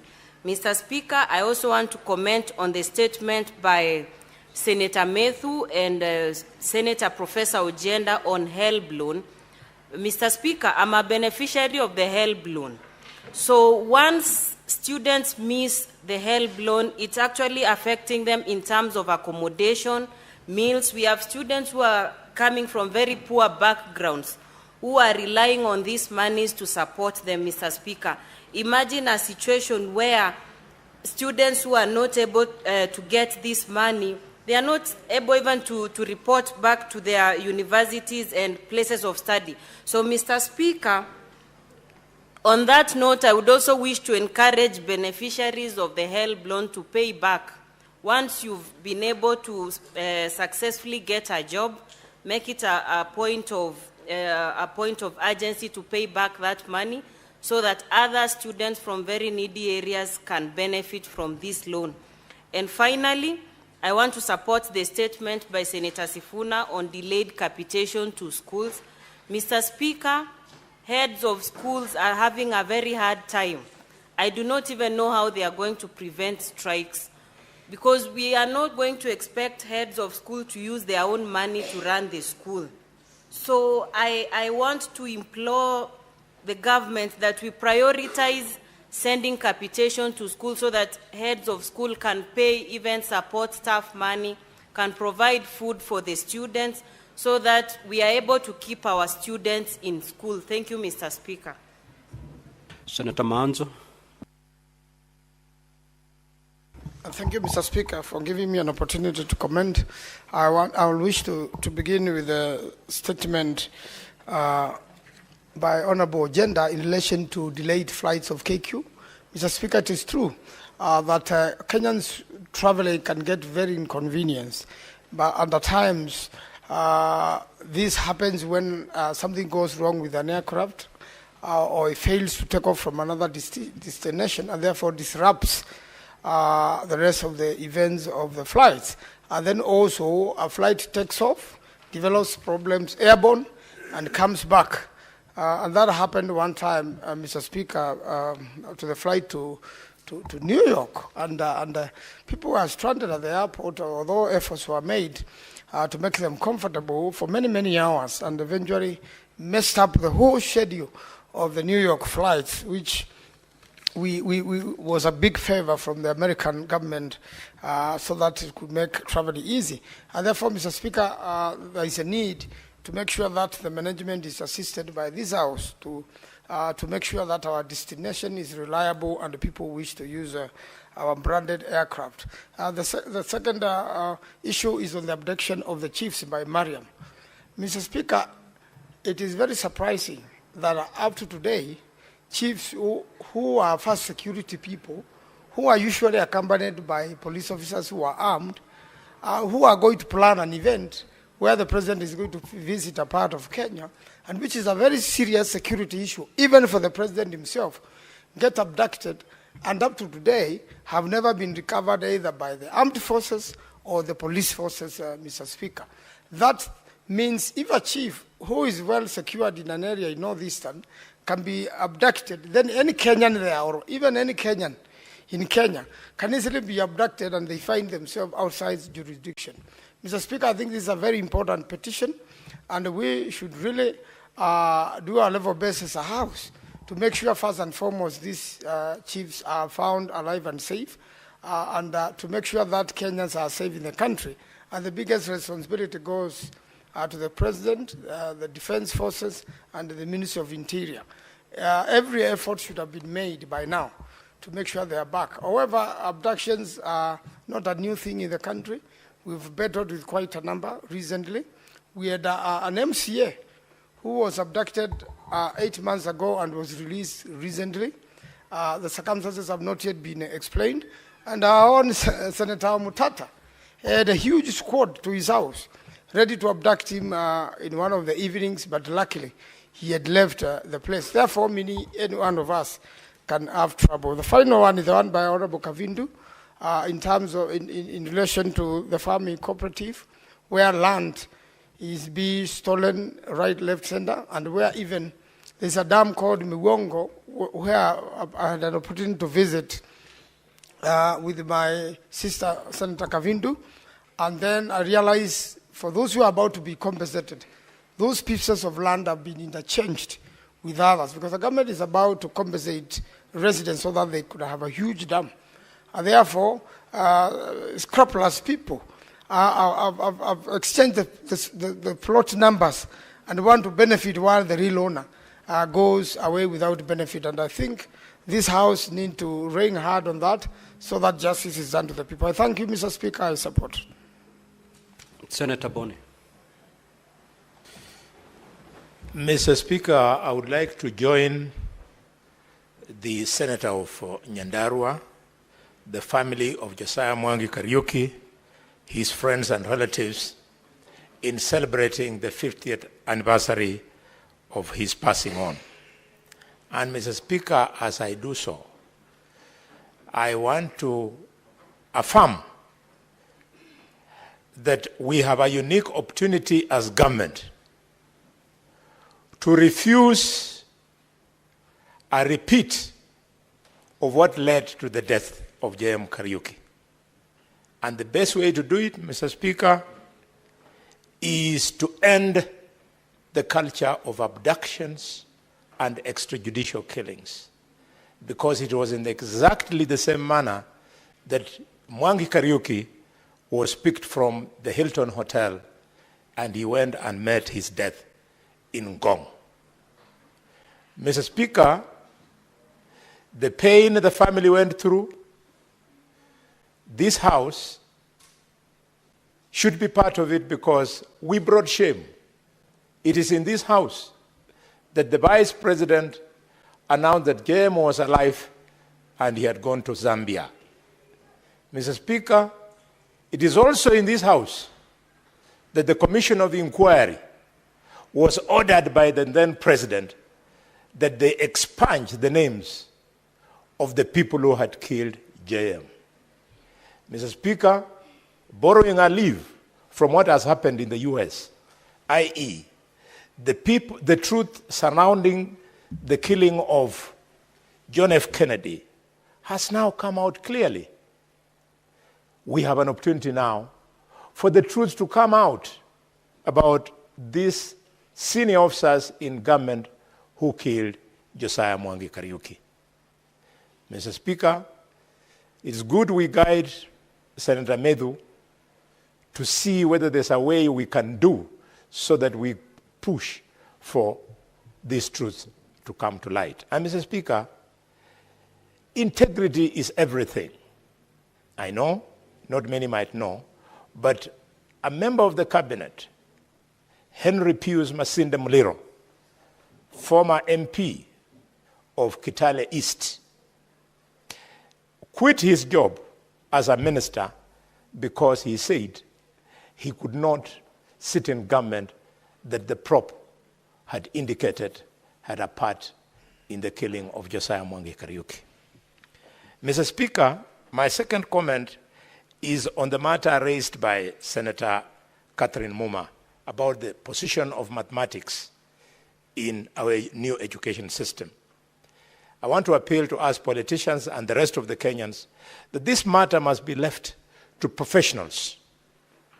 Those of you who are old enough, you know that in our O and A-level system of education, all of us from primary up to the end of O-level in the 4th year in secondary school, mathematics was mandatory. However, when we were specializing at A-level, there was no need for us, unless you are pursuing a pathway that was scientific, there was no need for us to be given further mathematics. And therefore, I would like to support those people who are thinking that at senior secondary, it might not be necessary to teach people mathematics. Let mathematics be taught up to and including junior secondary. Mr. Speaker, sir, my last comment is on the statement sought by Senator Onyonka. Senator Onyonka has raised the issue of drug trafficking, and in particular, the unfortunate incident of the arrest of Margaret Nduta. Let us be careful, Kenyans. Following what is going on social media, we run the risk of glorifying, as we fight for the human rights of this young lady, we run the risk of glorifying drug trafficking. Even as we call for fairness on the handling of the matter of Nduta, we must teach our children that there is no profession to be admired in the dark world of drug trafficking. It's a shame, Mr. Speaker, that some of the cases that end up being arrested in Singapore, in Dubai, and other international airports, they are able to start their journey with those drugs from here at Jomo Kenyatta International Airport. It means our system at this airport is rotten, it is corrupt, Mr. Speaker, and the officers responsible are incompetent. We can't have a country that is going to be profiled internationally as a country of drug traffickers. And Mr. Speaker, I was seated on that chair there when Professor George Saitoti was standing here, and he read to this country the top 10 drug traffickers in this country. They are on record. Some of them are in government. Some of them are very loud in the opposition. They were named, the drug traffickers. And some say that it's after George Saitoti had chosen to take them on that George, Professor, lost his life. Thank you, Mr. Speaker. Senator Gloria.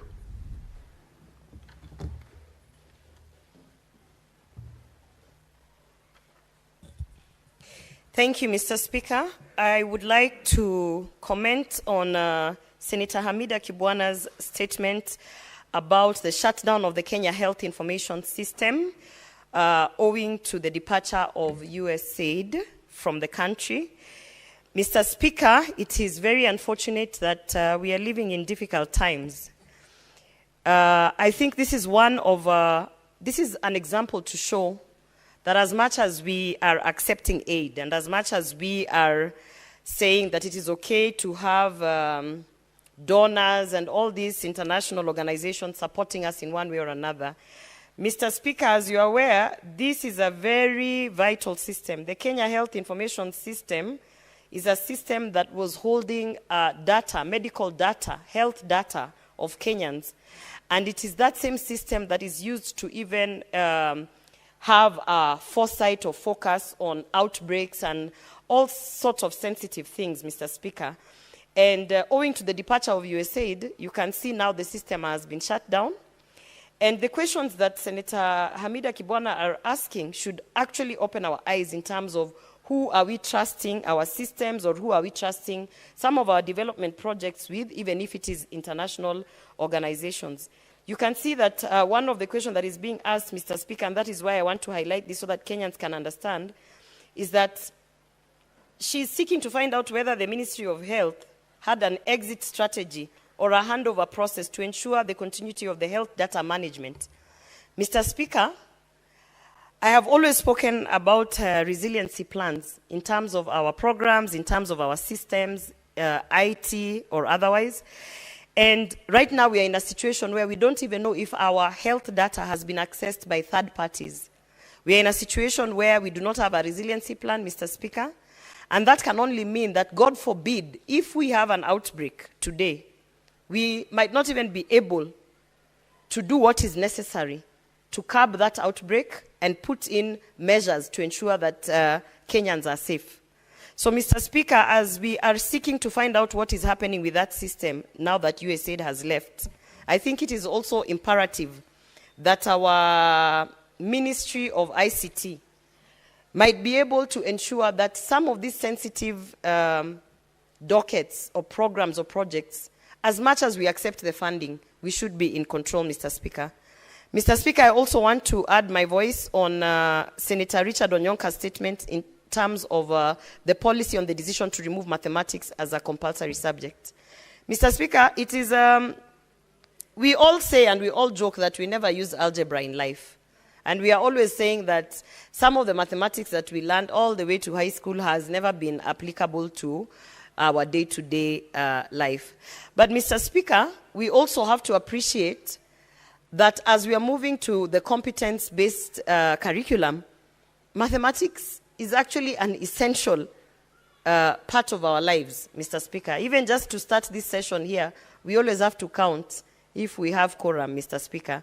So I think as much as we are saying that at one point we do not need mathematics, I think the decision has been hasty and a lot has not been put into real thought in terms of what are we removing, Mr. Speaker. And Mr. Speaker, I don't think it has ever hurt anyone to study maths all the way, even until college. I did not like mathematics. I have never liked it.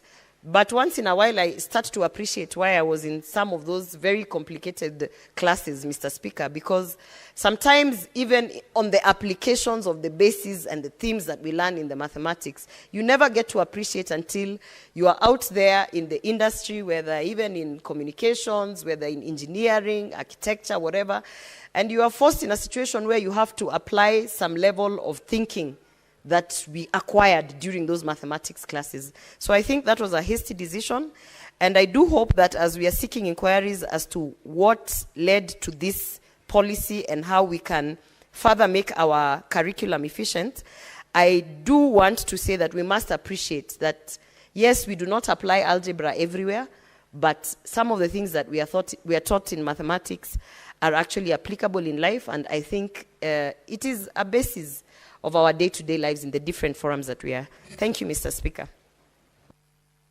Senator Beatrice Ogola. I thank you, Mr. Speaker, sir. Mr. Speaker, sir, I want to start by supporting the first two statements on Order 52.1. And Honorable Speaker, as we remember JM Kariuki on the 5th anniversary of his death, I want it to go on record that I also want to remember in a special way one outstanding man we've had in this country, the late Tom Mboya, that came from Homa Bay County. Honorable Speaker, just as JM Kariuki had outstanding deeds in this country, the late Tom Mboya equally had very remarkable things that we can remember. This was a man that was a cabinet minister of planning in this country. And in my county, Homa Bay County, we attribute a lot of great things to Tom Mboya. Part of it is the Homa Bay Referral Hostel. the Homa Bay High School, the stadium that we have today are attributed to the planning that Tom Mboya did while he was the Minister of Planning. Along with JM Kariuki and Tom Mboya, I want to remember also the doyen of devolution, the late Odhiambo Mbai, that equally comes from a sub-county that I have a history with, Homa Bay Town sub-county. Honorable Speaker, the late Odhiambo Mbai is, as his successors, not limited to the devolution that we now enjoy. This Senate came with the new constitution, and all that is attributed to one scholar called the late Odhiambo Mbai. Along with personalities we remember in this country are the late Minister Robert Ouko. And Honorable Speaker, these are people who did a lot in this country. And Honorable Speaker, it is also, as we remember JM Kariuki, and we remember the few have mentioned, there are so many in this republic, like Tom Mboya, Odhiambo Mbai, Robert Ouko. It is important to note that, Honorable Speaker, there is something in a name that all of us must guard. And that is why we must all protect our names, and that is why we must all build on to these names. Honorable Speaker, a few people can remember now who physically Tom Mboya was. A few of us here can remember physically who JM Kariuki was. A few of us can remember who Odhiambo Mbai was. They do not even know physically how he looked. But we remember those names, Honorable Speaker. And that is why we say we must protect our names. And that is why we say we can never, ever allow people who discredit others' names, because names are built over years, Honorable Speaker. People take years to build their names. Some of it professionally, some of it, even their families rely on these names. And that is why we call upon everybody to respect each other, to honor each other, and to never, never discredit names that people have built over centuries. Honorable Speaker, I come to the second statement that I want to support, the statement by nominated Senator Mariam Sheikh. Senator talks about abductions. And on the same note, Honorable Speaker, I want to remind this House of a lie that I had here some few weeks ago.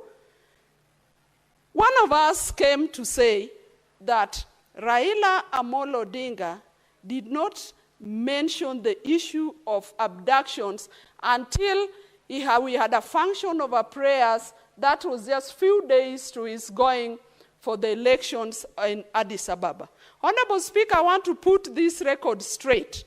That statement was made by the Senator of Kiambu, Senator Thangwa, and he said that Raila at no time did Raila talk about against abductions. I want it to be recorded here that right in December 2024, when Governor Gladys Wanga was hosting the finals of the Genoa Cup in the Raila Odinga Stadium in Homa Bay County, Raila Amolo Odinga came out publicly to talk against abductions and in the presence of the president of this country. And so it is a lie to say that Raila Amolo Odinga did not talk about abductions. And Honorable Speaker, as I correct that, I also want to say that we should never encourage issues like abductions.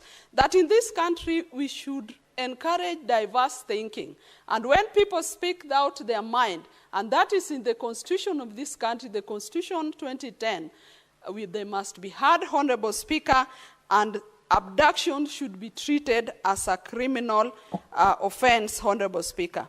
Honorable Speaker, I therefore go to support the statement by the Senator of Kisii, Senator Richard Onyonka, who makes a remark about the policy decision that was made by the government to remove mathematics as a compulsory subject. Honorable Speaker, I want to support the sentiments that have been brought up here over the same by my sister, Senator Gloria, and to say, Honorable Speaker, that mathematics and languages have skills that we refer to as life skills, Honorable Speaker. We all know that all of us need mathematical skills, whether you're a hustler, whether you're a border rider, we need to sharpen these skills in school. And so, Honorable Speaker, I will not be one person who will support this policy decision. Mathematics and languages form the foundation of the skills upon which people build the professions that they have. Honorable Speaker, I've been a teacher of languages, and I know the basic skills that language builds are listening, are speaking, are writing, and these are core. Somebody might underrate them. But all over in our life, even today as you are a member of parliament, you need those skills. And that is why they are referred to as basic skills. So I want to say that maths, there must be a rethinking of the fact that we can remove mathematics as a compulsory subject, Honorable Speaker.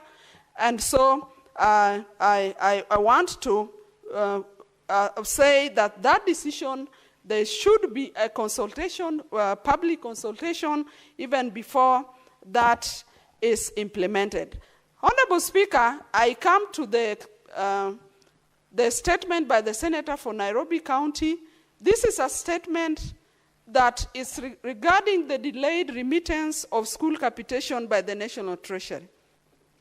Honorable Speaker, just here a few weeks ago, there was a statement that was made by Senator Catherine Muma, where the Union of Secondary School Principals were talking about proposing an increase to school fees. But, Honorable Speaker, you know the economic status of our people.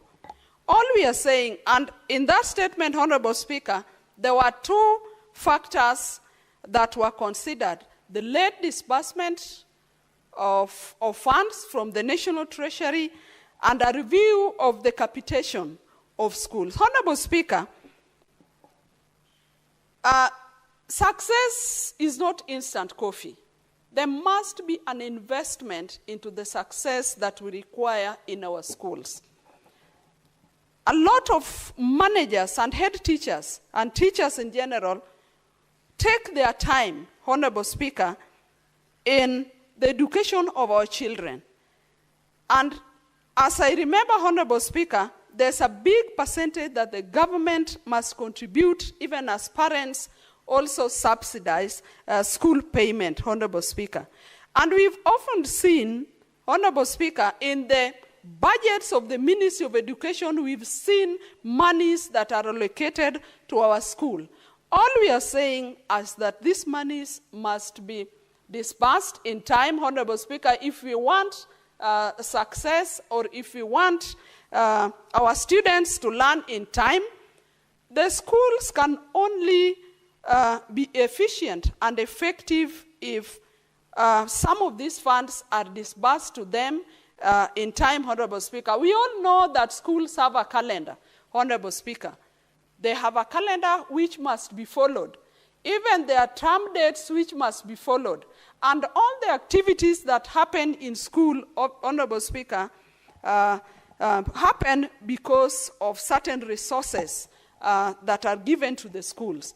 It is part of these monies that the school use even to pay teachers where there are shortages of teachers, Honorable Speaker.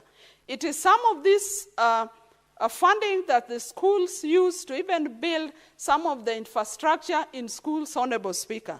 The laboratories where the children learn must be funded. So, Honorable Speaker, we cannot expect success if the government is not investing in these schools. And lastly, Honorable Speaker, I want to support also this statement by the Senator of Machakos County, regarding the acute shortage of blood in the country. Honorable Speaker, it is unfortunate that in this country we can have shortage of blood. Honorable Speaker, look at the number of accidents that are reported on our roads every other day. And these are unplanned for occurrences, Honorable Speaker. The government must plan well in advance. We have blood bank centers across the regions in this country. And Honorable Speaker, there must be not only adequate blood, but blood that the hospitals and members of the public can reach anytime and at speed, Honorable Speaker. The need for blood is not only limited to the accident victims, but we also have sick people who need blood to be sustained. Honorable Speaker, we have often heard of people who only lost their lives because blood was not available. Honorable Speaker, as a House, this must be discussed by the committee when you finally give your direction, and we should never see a situation where in this country there's lack of blood. And lastly, the very last, Honorable Speaker, is to support the statement by the Senator of Kisumu. And this one regards, Honorable Speaker, on the adequacy of administrative units in Kisumu County and their capacity to effectively serve the growing population. Honorable Speaker, we have often said that we must take services closer to our people. And it is through these administrative units, Honorable Speaker, that we get structures that take these services closer to the people. We've talked about decentralization of services. We've talked about devolution of services. And Honorable Speaker, this must not only be limited to Kisumu County. Honorable Speaker, I want to state that in the sub-county where I come from, that is Ndewa, our people are crying for more administrative units to be given to them. Through the effort of leadership, Honorable Speaker, and through some delegations that we made to His Excellency, the President of this country, we were able to get Ndewa sub-county divided into 2 sub-county. But Honorable Speaker, if you look at the length of that sub-county, if you look at the population of that sub-county, Honorable Speaker, we need that sub-county to get further subdivisions. And our proposal is to have 3 sub-counties out of the single sub-county that we have in Ndewa today. Honorable Speaker, this is in effort to getting services closer to the people. And Honorable Speaker, that is why all of us even applaud devolution, because we wanted services to come from Nairobi and to be devolved up to the county headquarters.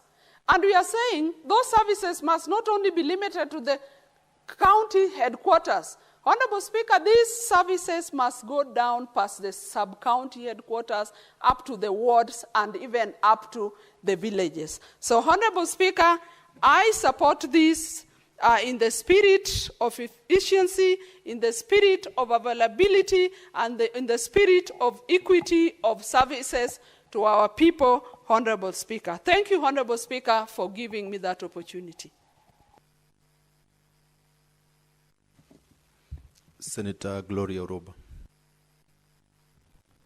Mr. Speaker, I beg that you allow me to, I was not here when we were honoring Senator Cheptumo, the late, and I was hoping that you could give me 2 minutes just to honor him, because I was not in the house. Proceed, Senator. Thank you, Mr. Speaker. Mr. Speaker, I want to say that having been in this house for a short period of time and being a first-timer, one of the people who had been mentoring me and who had been giving me advice is Senator Cheptumo, who actually used to sit behind me. And Mr. Speaker, so when he passed away, it was very sad for me personally, and I wanted to take this opportunity to honor him and to let the public, and particularly his family, know that indeed, in this Senate, he was actually a light to some of us who needed counsel, from legal counsel, counsel from ranking members, someone with experience of the House. And therefore, I wanted to take this time to honor him and also to say that I do hope that as we are always ensuring that we have public records here, I hope that his submissions in the House and the work that he has done will not be forgotten by the people of Baringo and Kenyans at large. Thank you, Mr. Speaker. Next order. Order number 8, the Public Audit Amendment Bill, National Assembly Bills number 4 of 2024, first reading. A bill for an act of Parliament to amend the Public Audit Act 2015 and for connected purposes. Order number 9, the Public Finance Management Amendment number 2 Bill, National Assembly Bills number 26 of 2024, first reading. A bill for an act of Parliament to amend the Public Finance Management Act and for connected purposes. Order number 10, the County Government's Additional Allocations Bill, National Assembly Bills number 2 of 2025, first reading. A bill for an act of Parliament to amend the additional allocations to county governments for 2024-2025 financial year, the responsibilities of national government and county governments pursuant to such allocation, and for connected purposes.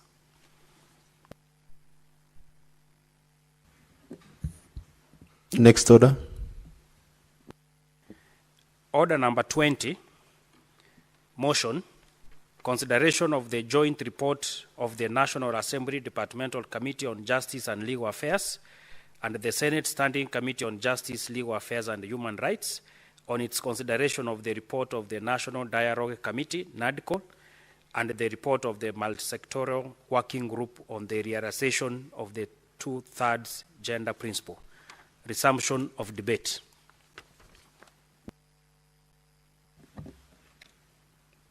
Honorable Senators, I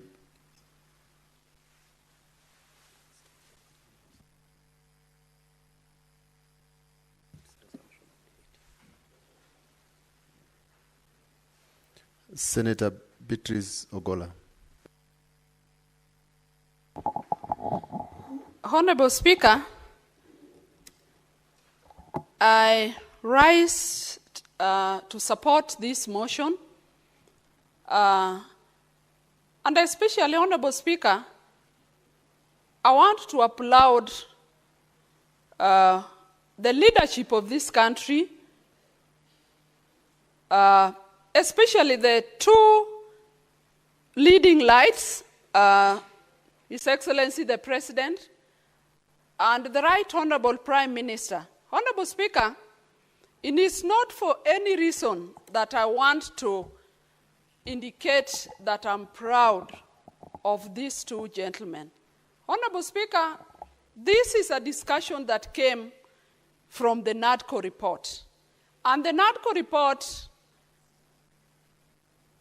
came from a two-group committee that was constituted by the President and the Right Honorable Prime Minister, Raila Amolo Odinga, because of their charisma and because of their patriotism in this country. Honorable Speaker, I would like to say that yesterday we had a delegation of the Homa Bay County leadership led by our performing governor, Governor Gladys Wanga, to meet the head of state. And Honorable Speaker, that is a right of any leader in this country. But something that I must applaud from that visit, that the head of state was categorical, and the head of state made a statement that touched my heart. The head of state indicated that Kenya is big enough for all of us, Honorable Speaker. That in this country, no community needs to leave for the other to come into leadership, Honorable Speaker. And that is why we want to say that everybody must reconsider their decision in this country, and let us all be part and parcel of this country. Let us be part and parcel of running this country. Let us be part and parcel of all the initiatives that in this country. Honorable Speaker, it was very critical when the head of state made that statement. Then I realized that we do not even need certain outrageous thinking that we have had in this country, that in this country, after election, there's shareholding, Honorable Speaker.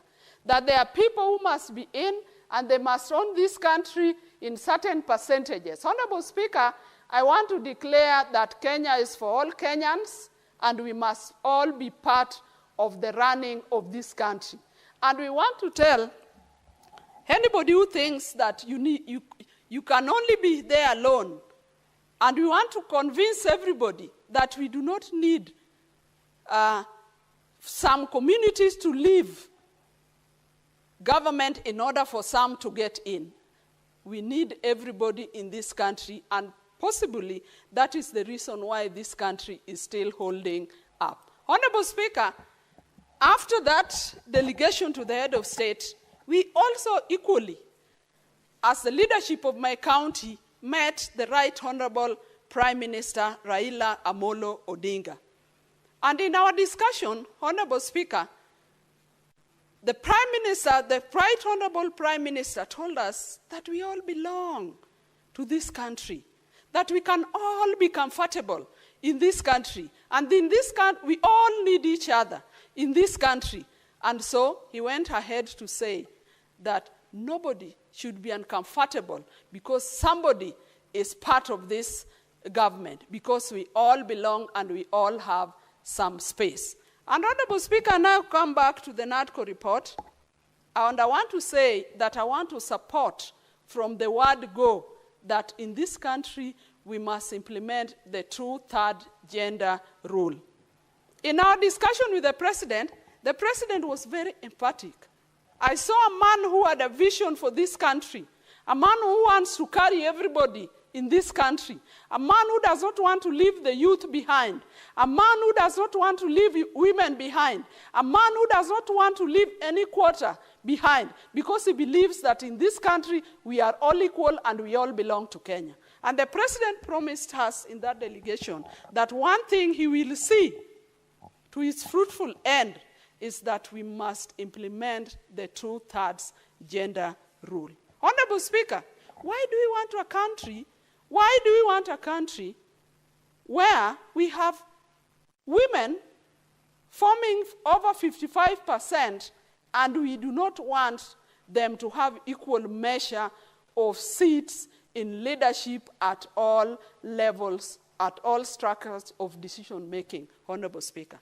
And we are not specific that the gender rule will only affect, when people talk about the gender rule, then people they go very fast to point at elective seats. We are saying that let us embrace the 2/3 gender rule, whether it is at appointive positions, whether it is at elective positions, and Honorable Speaker, even this Senate, because the Senate guards the interest and protects the interest of counties, the Senate must go down to ensure that in the formation of structures in the county, we are adhering to the 2/3 gender rule. Honorable Speaker, I've been a CC in a county government, and all appointing authority and even at national government only run to the minimum, that not more than 2/3. We have counties where, and specifically, that people only go for 3 women out of 10 in appointive positions. Honorable Speaker, why don't we have even 5-5? Why don't we have 6 women against 4? Why don't we have the other way around? But Honorable Speaker, I'm not saying that gender is only about women, but I'm mentioning women because it is the women that have not been considered much. Honorable Speaker, as a country, let us include everybody in this country in decision making. Let us get women into seats. Honorable Speaker, we are not only getting women into seats because we want to see the physical woman. It is not the physical woman we are looking for. We are looking for the gender and the thinking of the woman to be brought up in decision-making table. That if we are here, Honorable Speaker, I come here nominated on the gender platform, and I want to say that as we discuss here, as we make decisions, we are making decisions with the thinking of other women that are outside the houses in mind. And that is why I want to support this motion, and I want to encourage the leadership of this country that give out the goodwill so that we for once solve this problem once and all. Honorable Speaker, this country, Kenya, is admired in this continent because we lead and others follow. How can it be that when it comes to an important issue as the gender rule, then we are backtracking? I want to challenge all the men in Parliament, be they in the Senate or the National Assembly, that let us show that we are charismatic, that we are passionate, that we are patriotic.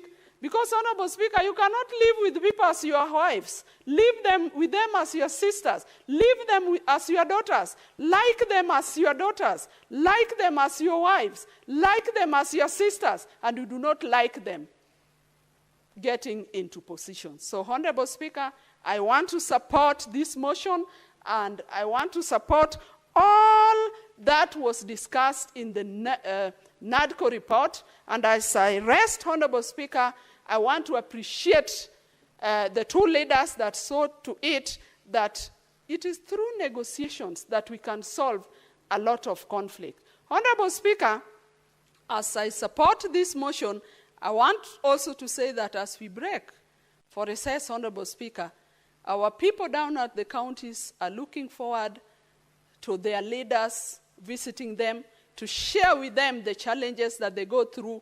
Let us go down to the ground and share with our people the confusions over SHA, share with them issues of delayed disbursement of funds, share with them their challenges, and Honorable Speaker, I support this motion. Senator Gloria Robba.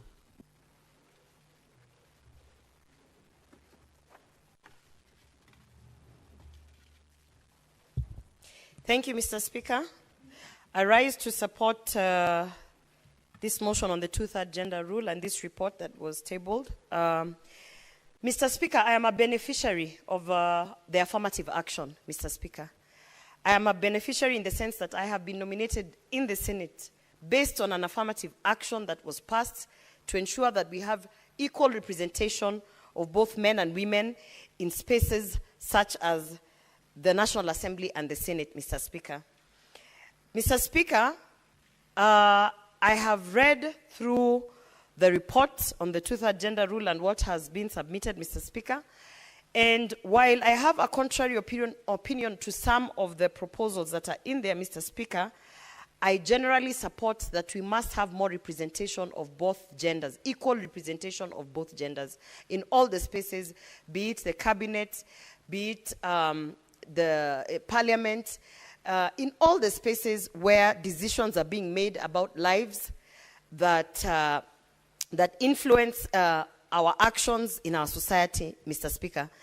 Mr. Speaker, I want to say that in the proposal of amending Article 98 to have additional seats in the Senate to represent women, Mr. Speaker, I just want to add, and I hope that this will be considered, that while we are having all these special seats, all these affirmative seats, all these what we call nominations, Mr. Speaker, we also have to consider that you are not just being nominated because you are a woman, but because you are, first of all, a leader, and you are actively participating in the space of politics. And Mr. Speaker, that you are interested in changing the lives of Kenyans so that they can be able to see you as someone who is representing you, is representing the public in all these spaces, Mr. Speaker. Therefore, I have to say that while we are looking at additional seats or putting more affirmative actions to ensure that we reach the two-third gender rule, we also have to consider where we are sending these women. Are we sending them without a vote, Mr. Speaker? I sit in the Senate as a specially elected senator, Mr. Speaker, and you do know that my vote, when it comes to all the matters that deals with the devolution, my vote is actually carried by my delegation chair, who is the elected senator for Kisii County, Mr. Speaker. So there are times where I sit in the House, I can represent women in this House by adding my voice, by debating. But when it comes down to the power of the vote, Mr. Speaker, the fact that specially elected senators who are here to represent either the gender or working groups or whatever, they don't have a vote, Mr. Speaker. And that is something that we have to consider so that we are not just having specially elected senators who have no power to influence decisions where it matters, Mr. Speaker. Mr. Speaker, I know that there has been a discussion on whether or not we need women in leadership, Mr. Speaker, and it's very unfortunate considering what has happened recently, considering the fact that we have lost the G7 member into a G6 member, Mr. Speaker, on the impeachment of Governor Kawira Mwangaza, Mr. Speaker. It is important that we understand that as we are making the strides in terms of gender representation, in terms of women empowerment, Mr. Speaker, there are a lot of things that need to be dealt with in these spaces, Mr. Speaker. One of them being looking into policies of how we approach matters from a gender lens, Mr. Speaker. We have to understand that it is not just about nominating or pushing women into the spaces of politics, but ensuring that we are able to be mentored, we are able to be guided, and we are also able to actually positively impact this politics or governance, and also to sustain those seats, Mr. Speaker. It's very sad to have watched the several impeachment motions of Governor Kawira and actually participate in them, some of them that were in plenary, Mr. Speaker. And the matters that came up in all those impeachment motions that were tabled, you could see what was lacking was that there was no gender lens in terms of even the submissions of the impeachment, Mr. Speaker. I don't want to stand in this upper house, this very prestigious house, to say that most of the things that are happening are because of patriarchy, but Mr. Speaker, allow me to say that our culture, the Kenyan culture, the African culture, we have literally inculcated a very patriarchal tradition, and in the ways that we live, in the ways that we communicate, in the ways that we are conducting business, Mr. Speaker, you can tell that we still have a long way to go, Mr. Speaker. I speak this in the background of what is happening in New York, Mr. Speaker. We have seen that at the Commission on the Status of Women, the agenda that is being pushed, Mr. Speaker, we keep talking about it, women empowerment, we keep talking about representation of women. But Mr. Speaker, in line with the International Women's Day, which is accelerate action, Mr. Speaker, we have to start actioning the things, the policies, the talks, the proposals that we are tabling. We have to start being intentional in terms of, do we really want to have women in these spaces of representation? Because if we do, Mr. Speaker, I want to say that we have to be intentional starting from this country, Mr. Speaker. I have just seen that we have had many changes in the executive, Mr. Speaker. There has been a memo that has been circulated in terms of change in office, permanent secretaries, and ambassadors, and all those changes that have happened, Mr. Speaker. And I was really holding my breath to see that, hoping that we, as the women of Kenya, had actually been given a minister for gender, Mr. Speaker. It has not happened yet. And that's why I want to say that we have to be intentional, because at the background of everything that is happening, we also have to hold ourselves accountable, Mr. Speaker. I am specially elected under my party, which I remain loyal to, the United Democratic Alliance. I am definitely pushing the agenda of the Kenya Kwanza Women Charter, which I was leading in drafting and presenting, a charter that our president put his signature on and promised the women of Kenya that he was going to do certain things, that he was going to ensure that the women of Kenya will feel represented, that the women of Kenya will feel as if and even feel the impact of this government in terms of certain matters that really just touch on our lives as women in this country, Mr. Speaker.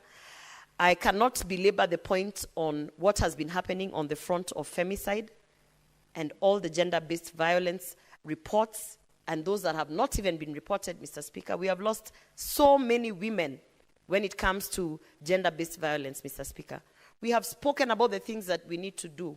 We have given reports and recommendations, Mr. Speaker. In this house, the upper house, we have brought statements.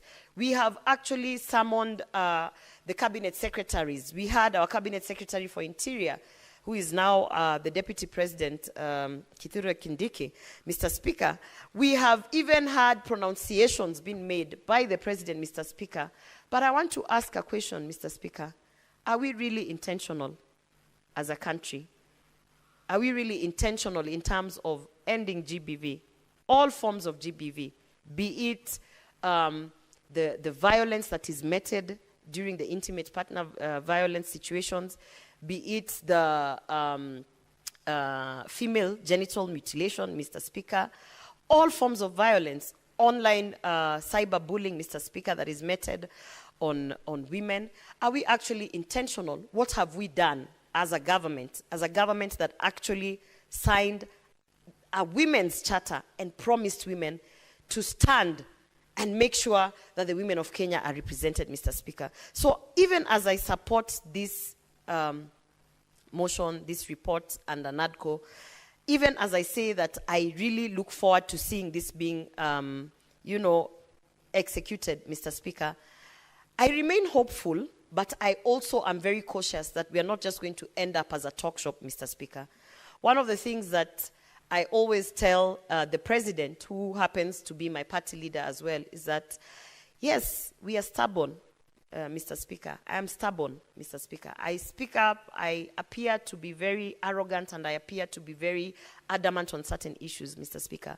But it's because I understand the promises that we put on paper and promised the women of Kenya. And I promised myself, even as I got nominated to this seat, that if there is one thing that I will do in my time in this Senate is to ensure that whatever it is we were selling during campaign, Mr. Speaker, we talked about free sanitary towels to all schoolgirls, to all women in the vulnerable communities, Mr. Speaker. You can see in my day-to-day activities, you can see in my legislative agenda, that these are some of the things that I hold dear and that I push, Mr. Speaker. We promised the women of Kenya that we are going to have proper maternal health care, Mr. Speaker. So even in the background of the confusion that is in the SHA, of the certain challenges that are under this universal healthcare system that we are proposing, that is essentially going to revolutionize that space, Mr. Speaker, I keep asking myself, where is that specific bit? Where is maternal health care? What are we doing about Linda Mama? And that is why, Mr. Speaker, even as I get the backlash of being a part of this government, I want to say that we are working behind the scenes, because these are some of the things that I hold dearly, and I'm well aware, being a beneficiary of an affirmative action seat, Mr. Speaker, I have to make sure that at the bare minimum, my voice is heard every time we are talking about these issues, Mr. Speaker. When we talk about, aside from the femicide, the gender-based violence, representation in both the National Assembly and the Parliament or in Cabinet, Mr. Speaker, I want to also highlight that there are certain economic programs that we are having in this country that we have to intentionally put a gender lens and ensure that as we are proposing an economic program for the vulnerable, for the startup, for the youth, where are the women of Kenya in these programs? Mr. Speaker, one of the programs that has been very, very successful in the Kenya Kwanza government is the fertilizer program, Mr. Speaker. We have seen that it has yielded a lot of positive results in terms of even the harvests that we have had, the coffee production, the tea production, Mr. Speaker. But every single time I see any executive or a representative of the executive talking about the fertilizer program, I want to always ask, where are the women in that fertilizer program? How are we ensuring that in the politics of the local distribution of fertilizer, the women who are farmers, who are also hardworking Kenyans, how are they also benefiting from this program? When we talk about the program of the Hustler Fund, I'm always keen to look at the stats, the data of how women are faring, how they are borrowing, if they are paying back, is it beneficial in their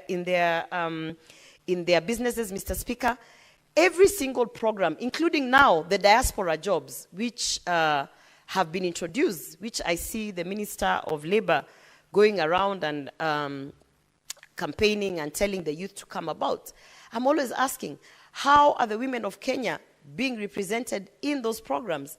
Are we just looking for drivers and manual laborers, which is exclusive to the male?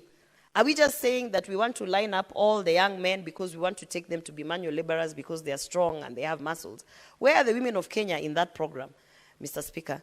So, Mr. Speaker, today, as a beneficiary of the affirmative action, as I stand here today, I want to say I support this latest move to ensuring that we execute the Truth Agenda, but I want to say that I am also cautiously observing if we are going to be intentional in actually seeing this execution of this report, of these amendments, of these proposals, all the way to its fruition. Because, Mr. Speaker, when it comes to matters, the women agenda, we are known to just talk and talk and talk. In fact, I have stopped accepting invitations by all these NGOs and INGOs who tell us, come, let's meet and have tea. There is a breakfast somewhere. I've told them, we have had so many breakfasts. We have been drinking tea. We have been having lunch. We like coming together as women and you know, saying, oh, this should happen, this should happen. But we must now, you know, get down to business and action the things that we have been proposing, Mr. Speaker. So therefore, I want to support this, and I want to conclude by saying that in 2025, the Truth Agenda might be about having more women in office, Mr. Speaker. Many years ago, we didn't even have one governor who was a woman. So you will see that maybe in the next 10 years, the Truth Agenda rule will actually be about having more men or equal representation of men in these spaces, Mr. Speaker. So let's not, the men, think that this is just a women affair, because once we get to the balance where we are 50-50, Mr. Speaker, definitely at one point we are going to be talking about ensuring that both the men and the women have equal representation, and we might even just surprise ourselves, and we might have nominated members of parliament in the Senate who are actually men coming because of the affirmative action. Thank you, Mr. Speaker. I submit. Honorable Senators, I defer putting of the question to order number 20. Next order.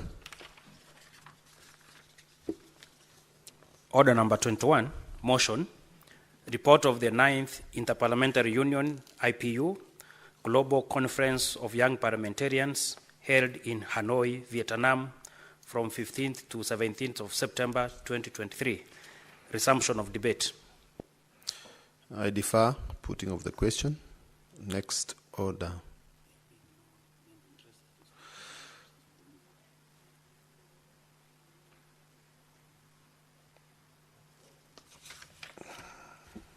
Order number 22, motion, report of the Standing Committee on Energy on its inquiry into the liquefied petroleum gas, LPG, explosion in Murad area, Embakasi, Nairobi City County. Honorable Senators, there being no senator wishing to contribute on this order, I defer that order number 22, number 23, number 24, 25, 26, 27, 28, 29, 30, 31, 32 to the next sitting.